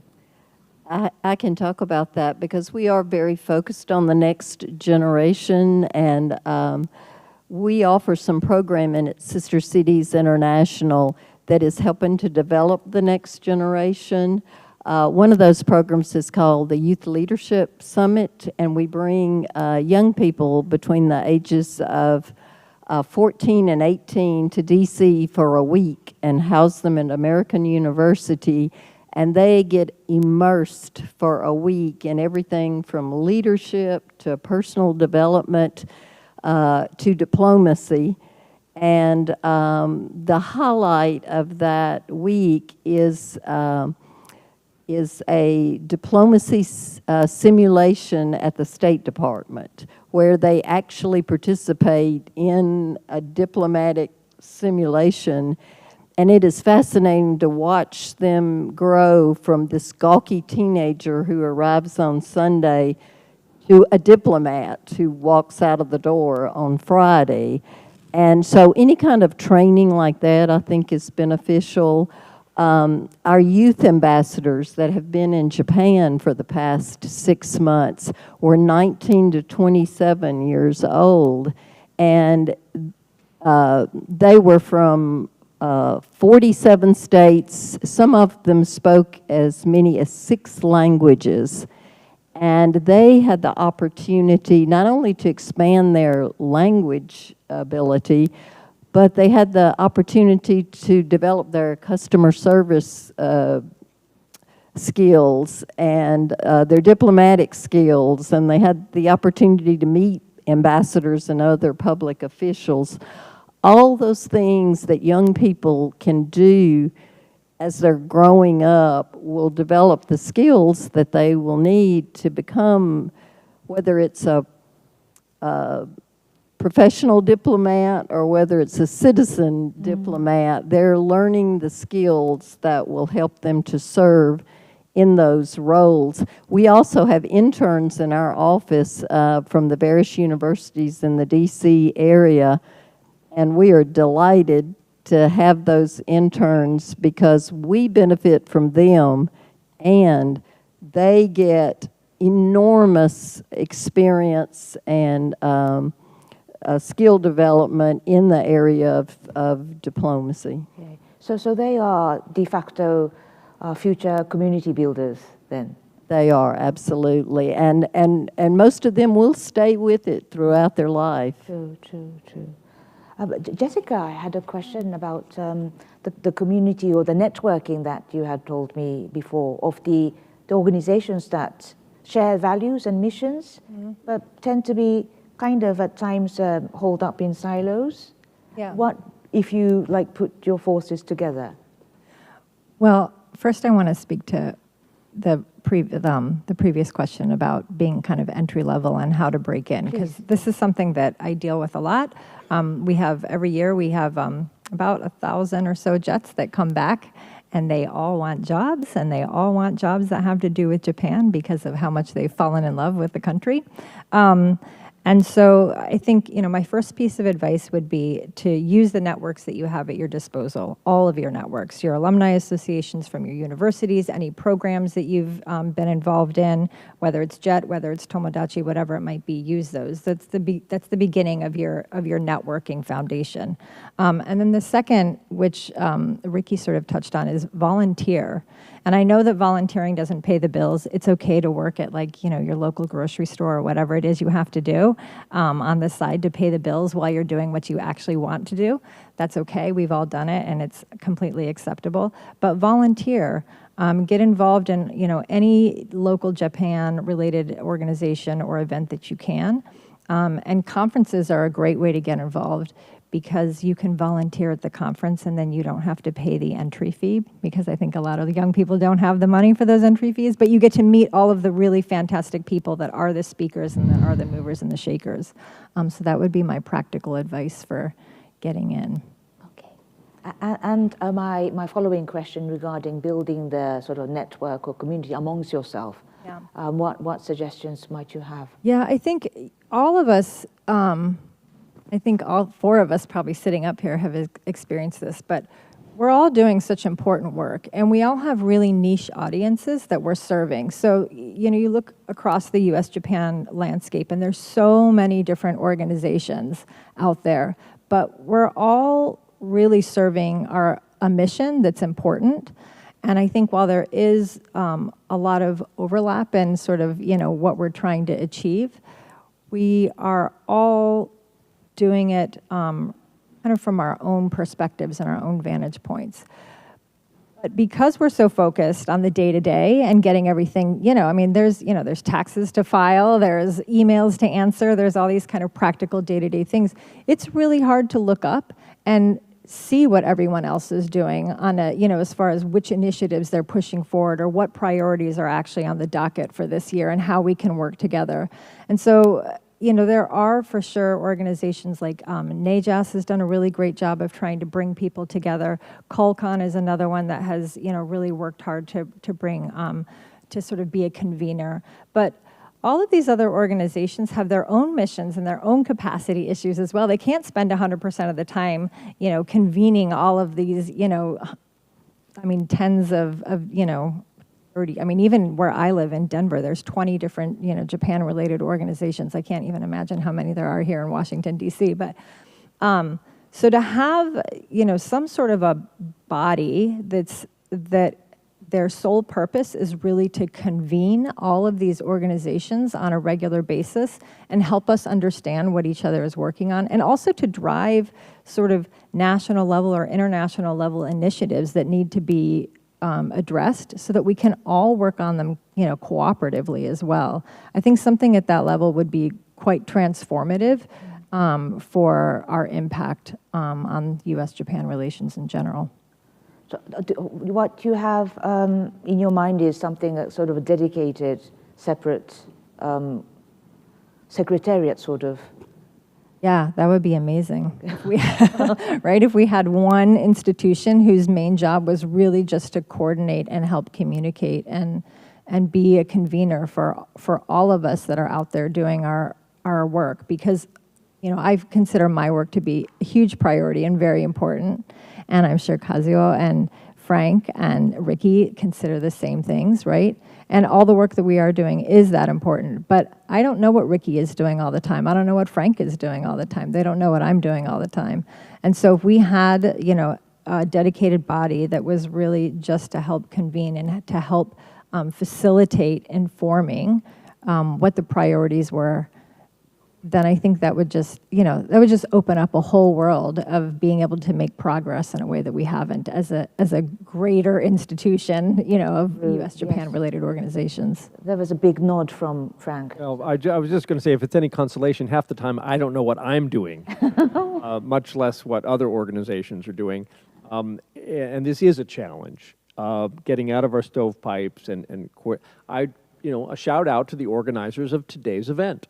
This is one of those opportunities we have to sort of, raise the gaze and look out a little bit and see what other organizations are doing. Paige Cottingham-Streeter's here somewhere, Japan-U.S. Friendship Commission, Colcon you mentioned. There are organizations that try to facilitate and coordinate, but it's always going to be a balance, because most of us are pretty consumed in our daily lives. And then, spending time and energy to coordinate is hard. But events such as this remind us of why it's important, because we are stronger together, and our missions can be mutually supportive. And that fabric is stronger when it's woven together. So, I don't know if we need to create a new organization, or so much as we need to ensure that events such as the one being sponsored today happen regularly, and that we attend them, and that we network together and support each other. True. I've already seen so many conversations happening in the corridors and things, and I think there'll be more of that during the coffee breaks as well on the sideline. My last question for this panel would be, because our next panel after the break will focus on policy on tourism and culture that foster international exchange. Based on your experience interacting with the people as well as the government, any particular policies or support you think might be effective in achieving this goal from all of you? Who would like to go first? Jessica? No? Thinking. Well, what about you, Ricky? I do think that we should probably be working more closely together in order to get this very important work done. I do think, too, that the cultural events and the student exchanges and the economic development projects that Sister Cities is working on all are making such a difference in bringing peace to the world. When you can send a 15-year-old to Japan or another country for an educational exchange, when you can bring 15,000 people to Rockville, Maryland for a bubble tea festival, or you can bring artisans from Uzbekistan to Santa Fe, New Mexico to sell their beautiful works of art and interact with the people of the U.S. community that has embraced them. Every one of these activities, I think, brings us closer together as countries and brings our people together and gives us a much better understanding of the culture of these other countries. And I'll give you just a quick example. I think we don't have much Okay, time. So okay, that's okay. Thank you. Just briefly, this was one of the questions that was provided to the panel in advance, so I actually had a chance to sort of think about it a little bit in advance. And I want to switch from fabrics to gardening, because really what you're talking about is how you sow the seeds. And whenever I interview a new prospective employee at the Mansfield Foundation, one of my first questions is, what was your first spark? What was the germ that grew into this plant that cares about U.S. and Asia? And it's a good segue maybe to the second panel, because it's very often some cultural or tourist experience. It might be anime, or it might be manga, or it might be music, it might be a food.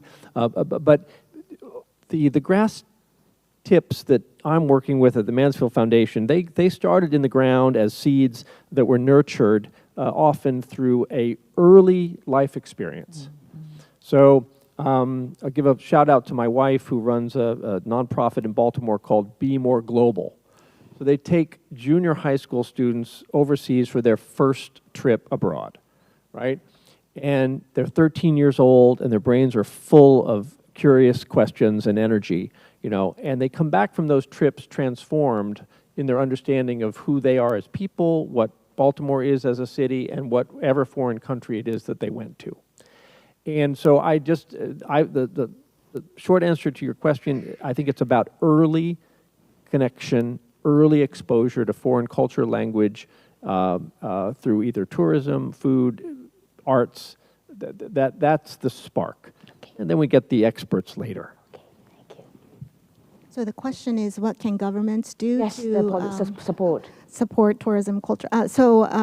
Very broadly speaking, I think culture, if it's attractive to others, obviously it's your strength. So if that's country's strength, so then naturally I would like to see governments invest in their developing an attractive culture. And I think I'm lucky in fostering U.S. Japan relations, because Japan is a very easy country to convey its strength through its culture, whether it's anime or mascots or food. Once you get exposed to Japanese culture, people sort of interpret that as Japanese strengths, and that brings people closer to Japan. But that's sort of the broader thought I had. But I do have a question for the next panel about tourism.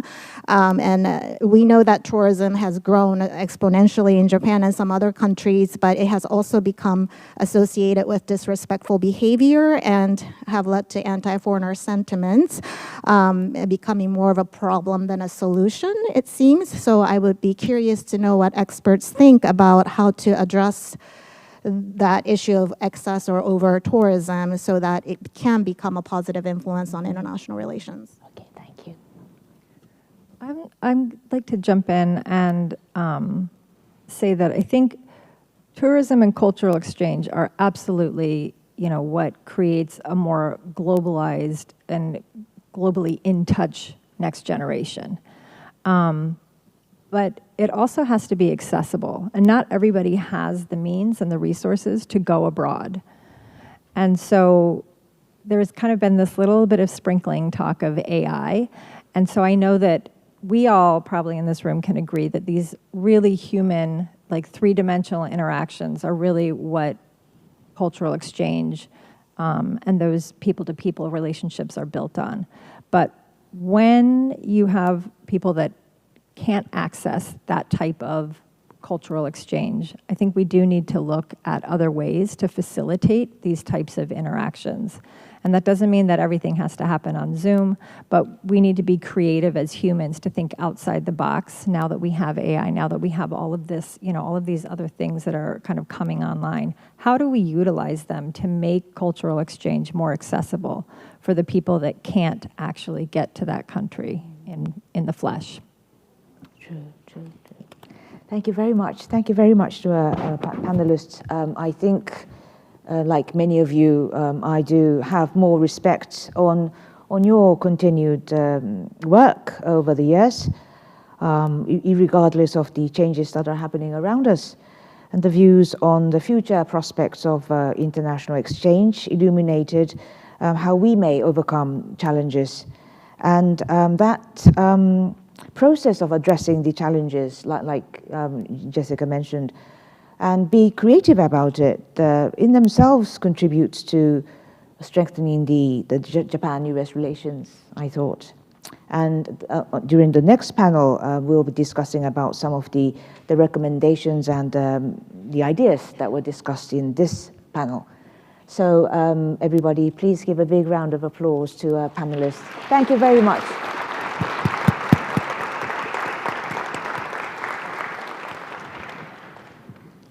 Thank you again to Ms. Doden and all our panelists. We will now have a 10-minute coffee break in the foyer. We continue to welcome your thoughts of this event on our survey, and we'll alert you when it's time to return to your seats. We hope you can join us for our second panel. Thank you.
We kindly ask that guests please return to their seats so that we can continue the final portion of our program.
Okay, welcome back. We hope you had a moment to get coffee or your other drink of choice and are ready to get back into our discussions. The theme for the second panel is the roles and obstacles of tourism and cultural policies in driving international exchange. We are pleased to have Ms. Doda again as moderator for the panel, and I'll now turn the time over to her to introduce the panelists and lead the discussion. Thank you. So welcome back to the panel, everybody. Thank you for continuing to stay on. I would like to start the panel 2, which would last for about 50 minutes, 10 minutes shorter than our first panel. So I have to be very mindful of the time. The title of the topic of this second panel is Tourism and Cultural Policies and How They Can Drive International Exchange. And I plan to build our discussion on the conversation we had for the panel 1. So let me first of all introduce our panelists for the panel 2. To my left is Shigeki Murata, the Commissioner of the Japan Tourism Agency at the Ministry of Land, Infrastructure, Transport and Tourism. Thank you for joining. And to his left is Jennifer Aguinaga, the Acting Deputy Assistant Secretary for Travel and Tourism and Acting Director of the National Travel and Tourism Office, International Trade Administration, the U.S. Department of Commerce. You have a long title. And then to her left is Peter Dodge, Director, Public Affairs for Brand USA. Brand USA is America's destination marketing organization with a mission of increasing international visitation to the US. And then to my far left is Masatsugu Odaira, Minister of Public Affairs, Embassy of Japan in the United States since September this year, I believe. So thank you very much for joining this panel. And we had this very interesting and engaging conversation during the panel 1. I wondered if you could share with us some of the candid reactions or personal thoughts that you might have after listening to the panelists highlight the significance of their work and discuss challenges and how they navigate in the time of challenge. Let me begin by asking Mr. Murata. 長官、パネル1のご感想をお聞かせください。Yes, I am Commissioner Murata. I apologize for speaking in Japanese. But in terms of the panel 1 discussion, there were talks about sisterhood cities or Mansfield Foundation, and each organization had its own initiative, and I was really able to understand well. And, you know, I was able to see that there are different initiatives, programs at each organization that are not necessarily only on tourism. There are new type of interaction or new type of human-to-human connection that is being promoted. I think that is what I got out of it. And there are bilateral or multilateral relations, to strengthen those relationships will be done through these people, human resources that are created through these organizations. And so in terms of the human interaction, that is really the topic of today's conversation. I think these type of initiatives and programs should be continue to grow in the future. Thank you. From my perspective, it was really great to hear how many organizations there are that are focused on the same goal of promoting people-to-people exchanges. I'm perhaps a little embarrassed to say I was not aware of a lot of these programs. Some of them I've heard of, but it was much better to hear how, from an in-depth perspective, the goals of all of your organizations. From a government point of view, I would say that travel and tourism will continue to be a critical economic driver of growth and employment in the U.S., but so critical to this is that people-to-people exchange and cultural understanding. I think we heard during the previous panel a lot about cooperation and collaboration, and this needs to be between the government and the private sector. It's great to hear the private sector already working together. I can say the government is already working together, but we need to work together from both perspectives. So I think it's important for the government to be able to lay that critical foundation from a policy perspective to be able to further support these international exchanges in the future. Okay, thank you. Please, Mr. Tosh.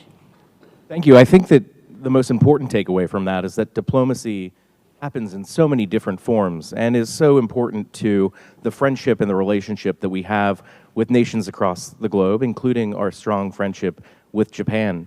There can only be, one Secretary of State, one Minister of Foreign Affairs, one ambassador at a time.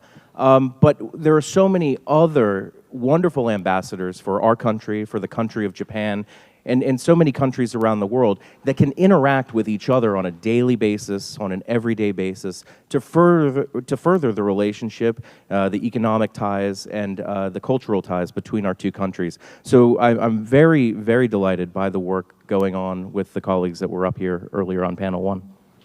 Thank you. Thank you. I was so impressed by how broad and how deep the network of our Japan-U.S. exchange organization is, and so many actors involved in that work, and also their attachment and passion for Japan is so extensive. So I was so impressed about that, and also I am so excited to know that we share the common value that the deep personal connection with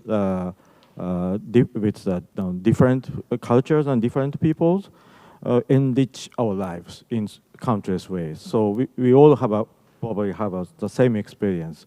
We gain the kind of the new way of thinking to when we connect the new people from the different cultures and different countries. So I think this is a very the deep, great power of the promoting the people-to-people exchange. And so the discussion in the panel one, it reminds me the broad and the robust pool of people are our strong asset. So from the government perspective, we have to think about how we're going to further leverage these ties through the collaboration with them. Thank you. So true, so true. And we are fortunate to be able to be in the same room today, to be able to spend time discussing on this very important topic. Before we go further in conducting this panel, I would like to ask each one of you to make a short presentation about what you do and what your focus is. I believe Mr. Murata is the first to go. で、村田長官、プレゼンテーションお願いします。Yes, so just briefly, I would like to speak about the policy that the tourism agency is promoting currently. But before that, I would like to talk briefly about the data related to what I'm about to talk.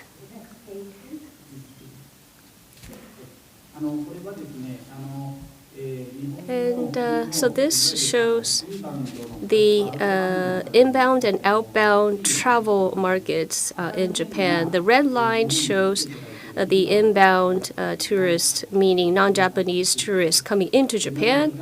And then the purple is for the number of Japanese people going overseas outside of Japan. So the red line, the inbound number, has been steadily been under 10 million. However, about 2010s, the policies have been strengthened, and then the inbound growth took place. And then right before COVID, we surpassed 30 million. Therefore, just a rapid growth was seen in terms of the inbound. Now, with COVID, we reached down to zero. However, last year, we reached 36 million people.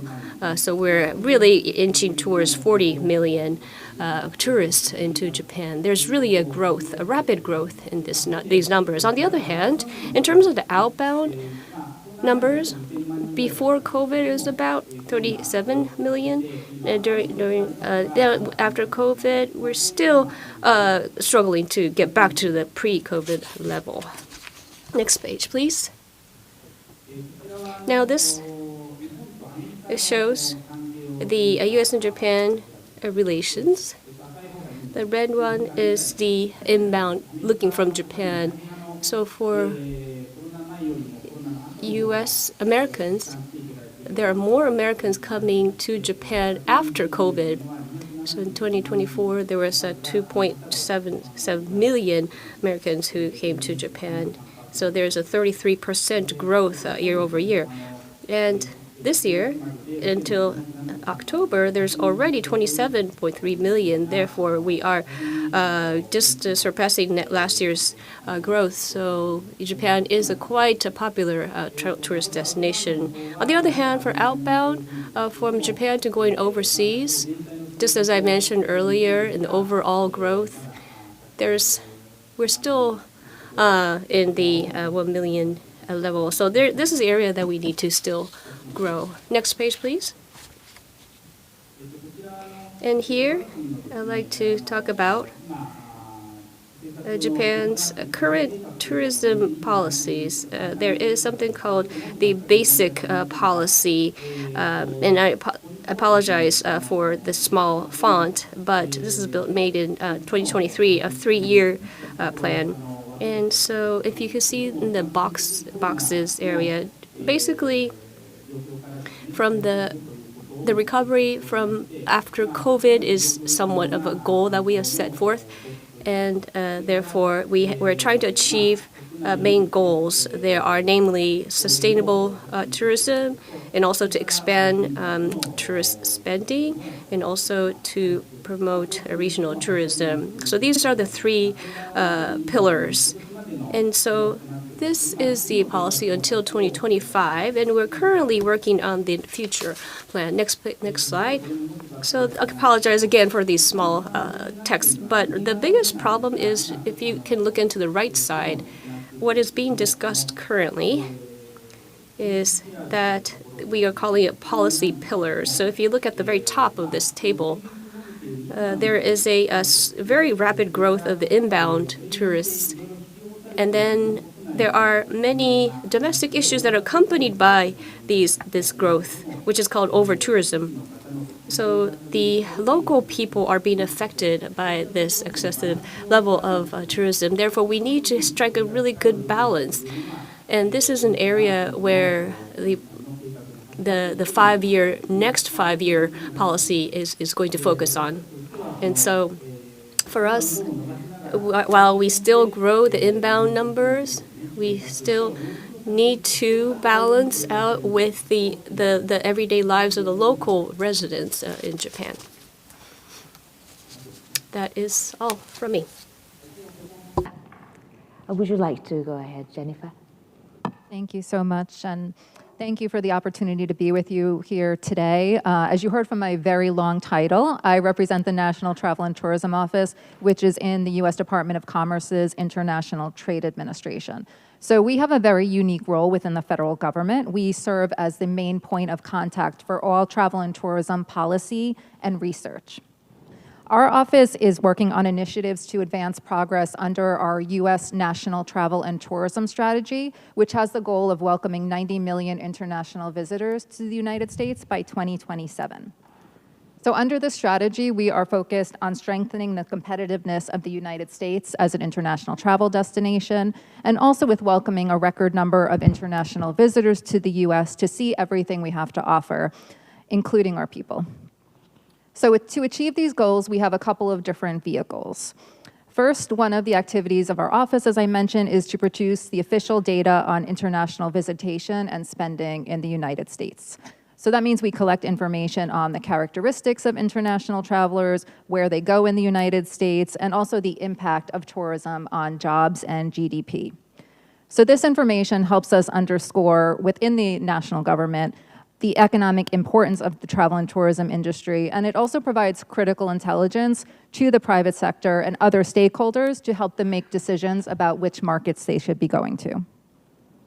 According to our office data, each year travel and tourism supports 10 million American jobs through 2.6 trillion of economic activity. So although we are here talking about cultural exchanges, we cannot underscore enough the economic importance of travel and tourism as well. For the second vehicle, we lead coordination across the federal government through an entity called the Tourism Policy Council. This is chaired by our Secretary of Commerce, and this vehicle ensures a whole-of-government approach to growing American jobs and the economy through travel and tourism. Travel and tourism, as we all know, covers dozens of sectors and cross-cutting issues, and so many of the equities are spread out across the federal government. So for example, the Department of State handles visa issues, Homeland Security, border entry, Interior for national parks, and so on. So it's our role in the Department of Commerce to ensure that we are all working together to create the safest, most secure, and most enjoyable experience for visitors to our country. And this Tourism Policy Council is what supports the coordination across the various agencies under the National Travel and Tourism Strategy. Another vehicle that I would like to highlight is our work with Brand USA, our good friend over here to my left. This is our official duty under the Travel Promotion Act, and we work together on key initiatives as we both have the same goal of increasing international visitation and spending across the U.S. Also, we do have a formal mechanism to gain consensus advice from the industry, which is called our Travel and Tourism Advisory Board. This board provides critical private sector inputs for the Secretary of Commerce and through the Tourism Policy Council to support the growth and competitiveness of the industry. But beyond the board, we also make a huge effort to maintain close relationships with travel and tourism stakeholders on a regular basis, destinations, trade associations, etc. This is really important as it helps us to stay informed on issues where the U.S. government can be helpful to industry and also identify new opportunities for public-private sector collaboration. The final vehicle I will quickly mention is that we represent the U.S. government in many multilateral fora on tourism issues, so the APEC Tourism Working Group, the OECD Tourism Committee, and the G20 Tourism Working Group. We attend these meetings to ensure that U.S. interests are considered in this consensus decision-making, but it's also an amazing opportunity to learn from other countries like Japan, how they are addressing key challenges like in travel and tourism, and how they're also benefiting from new opportunities. So I will leave it there, and thank you. Thank you. Mr. Dodge, please. Thank you, and good evening, and it's such an honor to be here with you representing Brand USA, the destination marketing organization for the United States. Brand USA was created by the United States Congress in 2010 to promote the United States as a world-class destination. We're funded through a combination of private sector funding and international traveler fees that allow us to operate at no cost to the American taxpayer while delivering significant economic results to communities across our country. Our mission is straightforward. We inspire international visitors by sharing the richness and variety of travel experiences across the United States, and in turn, we create economic prosperity in communities across the country. We work closely with our friends in the United States government and destinations in all 50 states, the 5 territories, and the District of Columbia. We also work with travel brands, attractions, and global trade partners across the globe. Through marketing and storytelling, cutting-edge digital platforms, and trade engagement, Our goal is to help travelers discover everything that the U.S. has to offer. And at the center of our work is the belief that holds true across all cultures. The most meaningful part of travel is the people that you meet along the way. While many visitors may come to the America they think they know, they often return home with a new sense of love for this country after having an everyday experience like a chat with a local business owner, or a fabulous meal at a mom-and-pop restaurant, or discovering a small town or a scenic byway that took their breath away.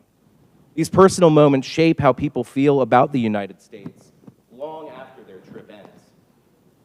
These unique experiences are the focus of our new global campaign, America the Beautiful, that launched just last month in key markets, including Japan. While all of this feels good, it's also real economic impact for our country. Since our founding, Brand USA has helped welcome more than 10 million additional visitors, whose travel has generated tens of billions of dollars in spending and supported tens of thousands of Americans' jobs each year. This strengthens local economies across the country and ensures that tourism remains a vital part of American prosperity. But beyond the economics, international travel strengthens people-to-people connections. Every visitor becomes a storyteller when they go home and share what they experienced, who they met, and what they discovered. In that way, tourism becomes a bridge between nations, helping build outstanding and long-lasting relationships. Brand USA exists to highlight the breadth of the American travel experience, to encourage visitors to explore both our iconic sites and everyday life, and to create opportunities for genuine interaction between travelers and the American people. We deeply value the long history of friendship with Japanese travelers, and as we look into 2026, we look forward to welcoming so many more in the years to come. Thank you. Hello, everyone, and thank you for the JTTRI and the GT for having me today, and it's a very great honor to be here with a distinguished guest. And I represent the Embassy of Japan here in Washington, D.C. today.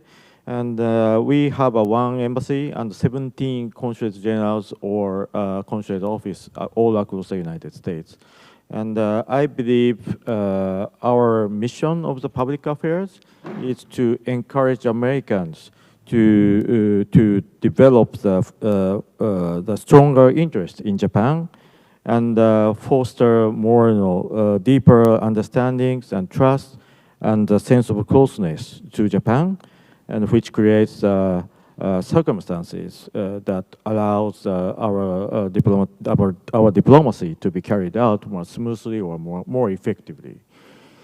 And as Ambassador Yamada describes elegantly, President Trump visits Japan is of great success. And we shouldn't forget that this robust relationship between Japan and the United States is not solely an outcome of government-to-government ties.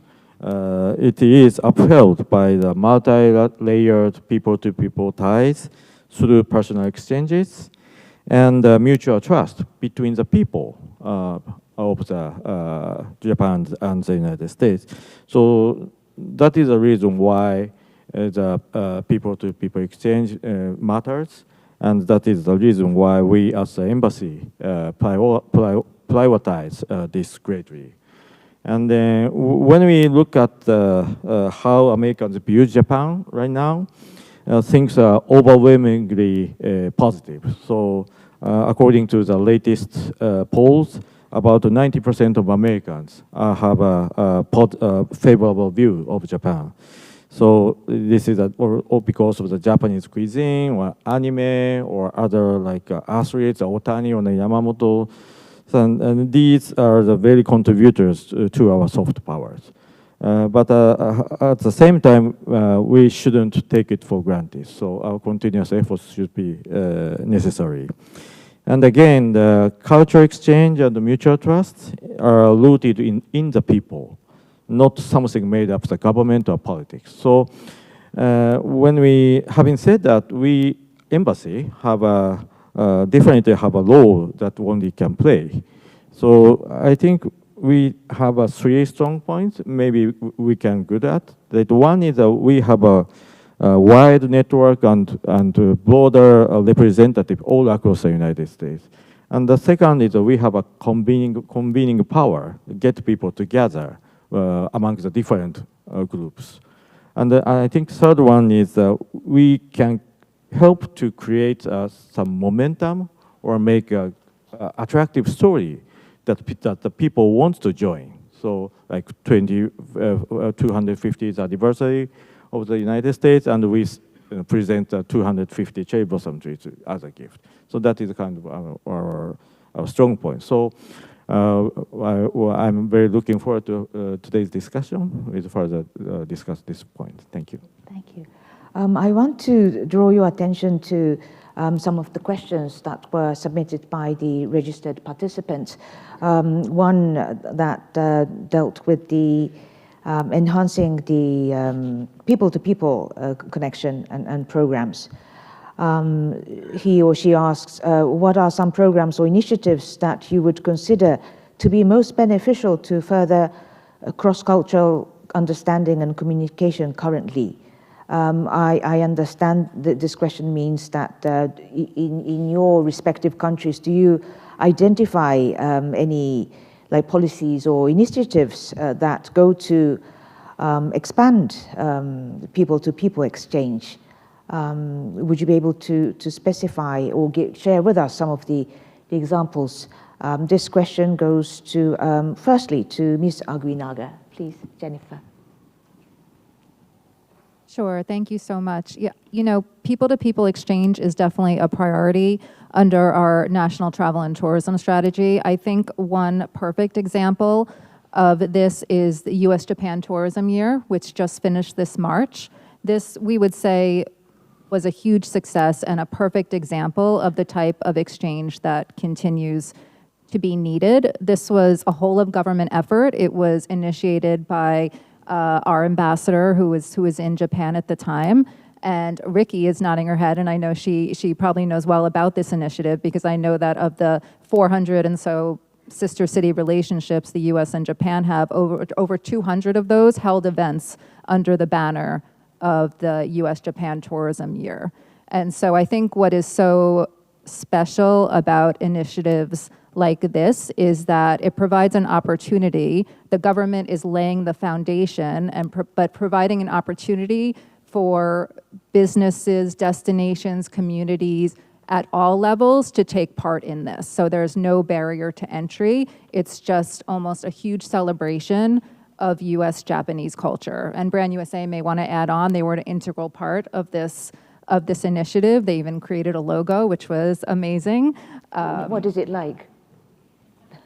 Would you like me to describe? It's Please, red and blue, and it was a beautiful logo, and it was great to work in partnership with our government partners to engage the travel industry in this endeavor in the U.S. Japan Tourism Year.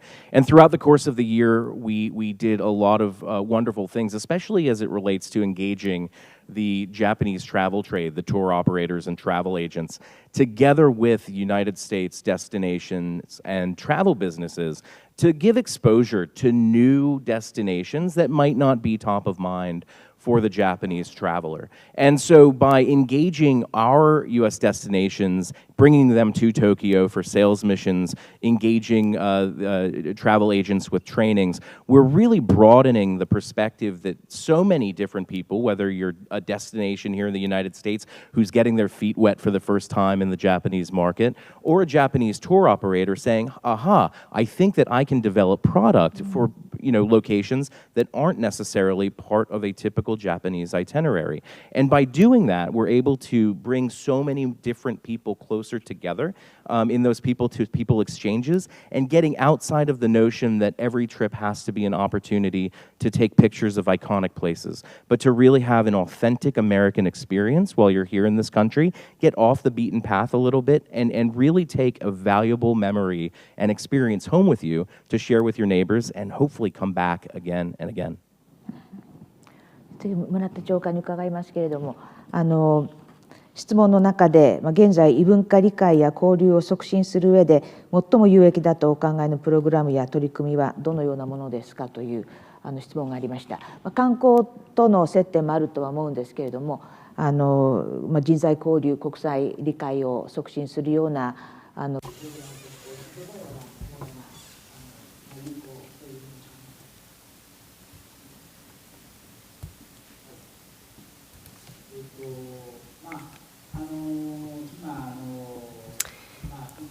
Yes, and there was a talk about the U.S. and Japan Tourism Year.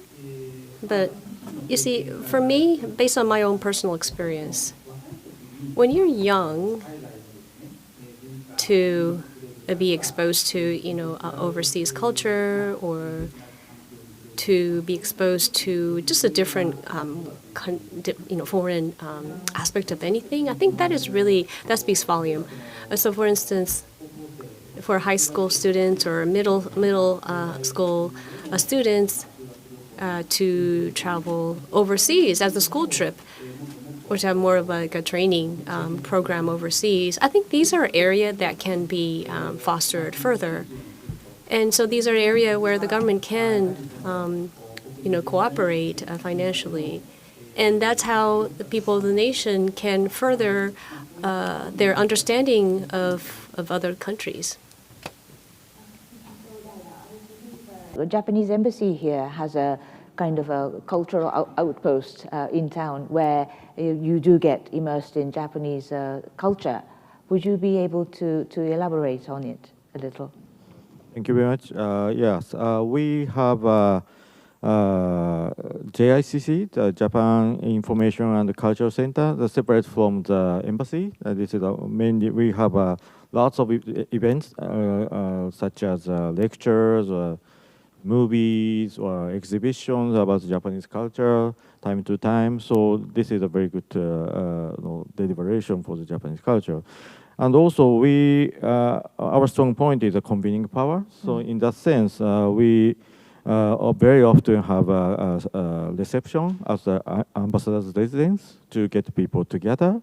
And also, and then the convening power means, I think, the two ways. The one is the horizontal way, so get people together across the region or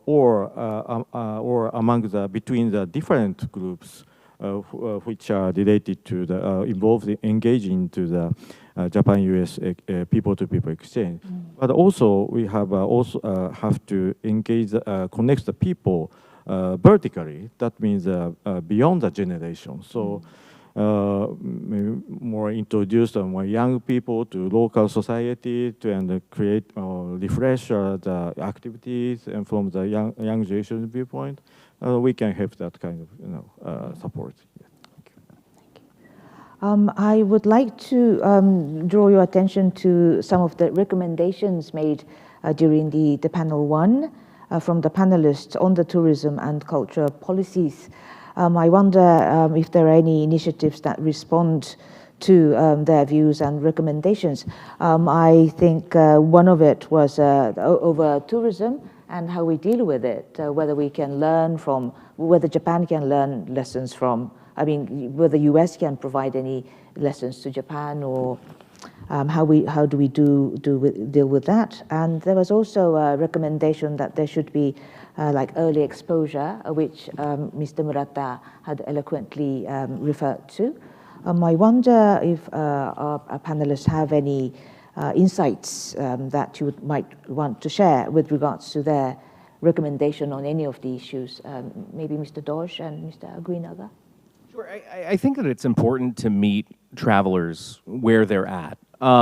I know many of this room are probably very intellectually curious and do a lot of research before they go on a trip. I myself love to watch YouTube videos and learn everything that I can about a place before I actually go. Not every traveler operates in that same way. So I think that it's important for destinations, whether that's going to be a municipality or a national government, does its best to meet people where they're at, perhaps even through signage or programs when people are there in the country.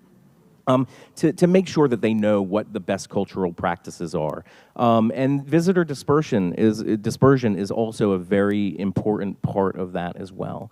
So making sure that your travel inspiration through marketing contains kind of off the beaten sites as well, not just those popular most main attractions in the biggest of cities. And that's something that Brand USA does every day, making sure that all 5 territories, the 50 states, and DC get equal love amongst our tourism marketing product. Next year, when we have FIFA World Cup, there are 11 American host cities. Not everyone traveling to the games is going to be able to stay in those 11 cities themselves. And we certainly want people to get out onto the open road while they're here to experience the games, to see all of the wonderful things that are around those cities. So we're making sure that people have the information and the confidence and the resources to get around while they're here in the States, and really inspiring them to visit the places that are 3-6 hours away from these host cities, so that they can actually get a hotel room, but also to really enjoy the sights, enjoy the people, enjoy a beautiful meal, and experience that real American culture that you can only get once you get outside of those gateways.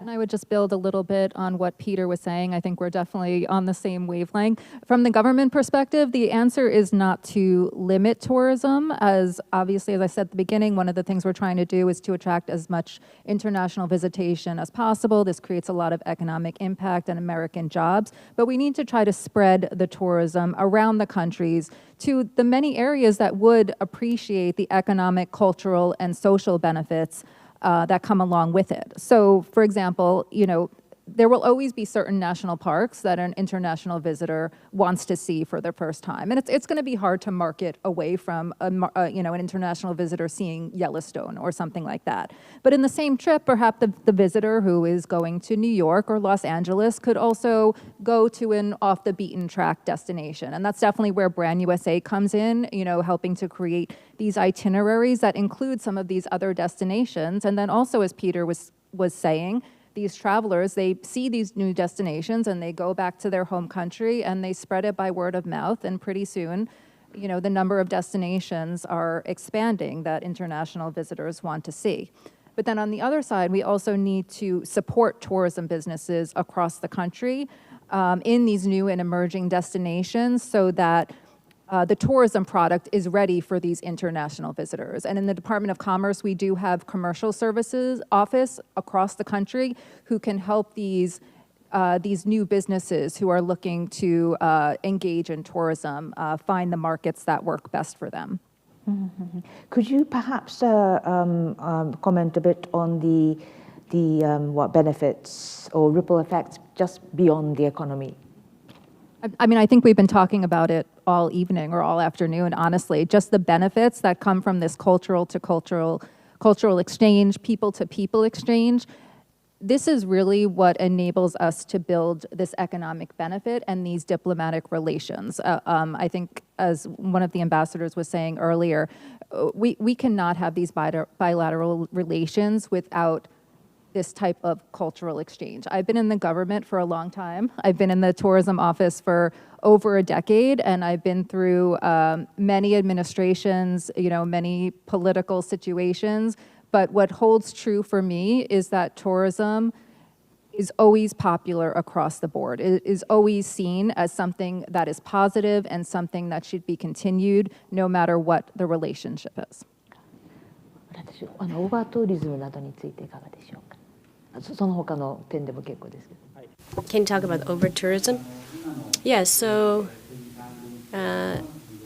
in Japan, also, Tokyo, Osaka, Kyoto are really the major tourist destination, but there are other regions such as Hokkaido, Tohoku, Shikoku, Kyushu. These are other regions that are also good destinations. So these are the areas, there's still some hidden gems. And I think that these are the areas where we really would like to invite more tourists to these regions. And these are the initiatives that we have. And then the important thing is to really facilitate the transportation. You need to make sure that people can really go to these various, non-major destinations. So if we need to have infrastructures, major road infrastructure to these different regions or other transportation infrastructure. So by doing so, we are undergoing these initiatives so that the tourists can easily access various destinations. And then there was a reference earlier. There are different concerns that is associated in the tourism. Now, in Japan, we did talk about over-tourism a little bit earlier, but from some parts of the regions, there are some that raise concerns because of the over-tourism. But while we are trying to aim towards 60 million inbound, there are some that raise concern towards that high number. So, and of course, this isn't some problem that we must deal with. And it is not to say that we're going to stop, we're going to tell people, people from outside of Japan to stop coming. That is not our intention. But of course, we still would like to welcome more and more tourists from overseas while we work on the issues that exist. And also, the economic impact just goes without saying, but also there are other impacts, such as the local people to really understand the local characteristics of where they live. While people from overseas are interested in their regions, they rediscover the attraction of the localities that they live in. So I think that is what I believe. Our panel, and this will probably be my last question to all of you. In the first panel, as well as during the keynote speeches, there had been mentioned that the two leaders of the United States and Japan have reaffirmed their commitment to jointly celebrate key events like 250 years of American independence next year, or the 2028 Los Angeles Olympic Games and Paralympic Games, which you have referred to as well. And there'll be more international events that are in the pipeline, which I believe would be the catalyst for expanding tourism and cultural exchange. I wonder if each and every one of you would be able to share with us once again how those events can be leveraged, because events alone do not produce much, I believe. It has to be a continuous effort. So, Mr. Odaira, please. We work in this direction. Thank you very much. Yes, you're right. Next year is at 250, America 250. How are we going to celebrate? And we are deeply discussing right now. And I think the message is so important. And this young cherry blossom trees will fully in bloom in the future. So next generation will enjoy that cherry blossom tree. So I think this cherry blossom trees are a gift to the United States as well as to the next generation between the two countries. So we're going to make that kind of story to engage the private sectors to join make some events. That is one of the way. And the other is, for instance, the World Cup and the WBC Baseball Classic. And these sports event is a very good chance to connect between the people, like going to watch the game and the cheering, and also spotlight also falls into the behavior of Japanese fans, like cleaning the locker or picking up some trashes or something else. So, very good chance to connect the people in hearts. So, I will continue to further explore the best way to maximize that effect. Thank you. Thank you, Mr. Tosh. Again, I think that traveler dispersion that's going to naturally occur because of the FIFA World Cup is going to be such a great opportunity for travelers from across the globe to experience parts of America they never dreamed of going to, let alone, knew existed. And so once people are kind of, forced to go visit their team in a place like a St. Louis or a Texas or a place that they haven't been, and they taste that Texas barbecue, they hear some country music, they get to line dance themselves, that's going to be so much fun and an opportunity for them to share that experience with their friends, their neighbors, and again, be those repeat customers to places that they wouldn't typically go to.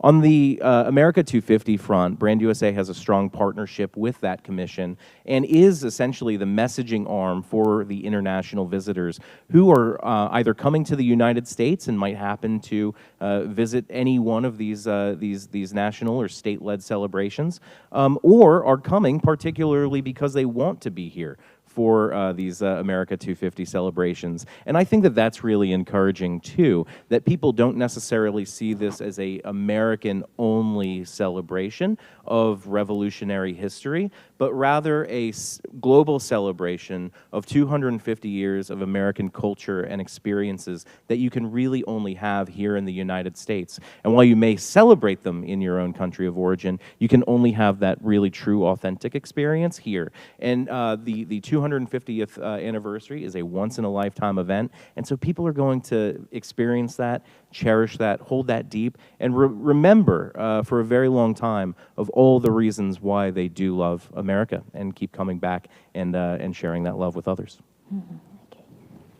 From the government perspective, it has been amazing to see how focused the administration and the national government is at the highest levels on using these events, particularly FIFA as it's the most upcoming, to leverage travel and tourism for economic benefit, for cultural benefit, and American 250 as well. I think the government for, not the first time, but I think it's been a while, as sometimes there is a need to remind people who don't work in tourism and cultural exchange all the time the importance of this type of visitation and interaction. But the government definitely understands that this is an opportunity for our country to showcase our hospitality, our culture, and hopefully incentivize future travel. And really, these type of efforts really need to be done through cooperation at the highest levels, which I said. I mean, the White House is working through a task force which involves all of the government agencies, and there really is a recognition that international travel and tourism and welcoming these visitors is going to be a huge part of these games. We are also very, I know I'm constantly talking about economic impact and we're here for cultural benefits, but I do think that they go hand in hand. And sometimes we need to make the economic case in order to make the cultural case. So one of the focuses of our office is to measure the economic impact of these games, which will help us think about future events and how we can better support future events, future host destinations, in better preparing to host international visitors for these games. And I would also just like to add, I think building a little bit on what you said earlier, although these are global events, well, the FIFA is anyway, I have been very pleasantly surprised at the interest from other countries in America's 250th birthday. So I think this provides a real opportunity to build bilateral relations and for other countries to showcase their cultures on a global scale. And I really do, I think it acknowledges an awareness and appreciation that culture is important all around. Just the fact that Japan is so focused on America's birthday, I think, is an amazing thing. And if I may ask a follow-up question, sadly, realistically, we've got to take into consideration some of the disruptions, including like pandemic or natural disaster or terrorism even. How would the US be prepared for those disruptions? Sure. So I think the U.S. has been preparing for this greatly since the pandemic. We know what the pandemic did to the industry. Luckily, it has recovered. And also, luckily, I think we've learned a lot of lessons since then. I think we learned that we need the infrastructure in place to be able to tackle whatever challenge it will be, because it will probably not be the same. It will probably be something different. So we need to have those mechanisms in place that encourage communications across internationally, across governments, across the globe. And with travelers who may be incoming, we need to have those communications channels open, and with destinations. We, the government, need to work closely with the private sector and state and local communities to have those frameworks in place to be able to act on whatever may come our way. So I think we are very well prepared. Thank you. 木村田長官お願いいたします。はい、Yes. For Japan, particularly, we are really affected by natural disasters such as earthquakes and, and tsunami and others. But so therefore, we really need to make a robust environment to deal with these issues, and we need to do that from peacetime. For instance, we need to have a good evacuation planning or other plans in case of a major disaster, and then we need to also communicate that outside of a country, including foreign visitors, so that they can understand these plans. And that's how we can deal with any kind of situation, no matter what, as a tourist destination. I think that's how we can gain trust and understanding from other countries as well. I think our time is almost up. I would like to thank the panelists for the second panel for your contribution, and also the panelists for the first panel, in which we got to know the accumulation of the vast experience and expertise over the decades that were made the most of in devising and implementing international exchange programs. And on this panel, it was about implementing the policies to advance tourism and international exchange. And I learned that international exchange is also about trust and building a durable U.S. Japan relationship into the future. And I think the audience today would agree with me that we are very fortunate to have had the opportunity to have representatives both from the civil society and the government sharing with us their views and insights, come together like this and jointly discuss both the challenges and the potential for both countries. So thank you very much. I do hope that this symposium was part of that joint endeavor too. Thank you very much. Please give a big applause to our panelists.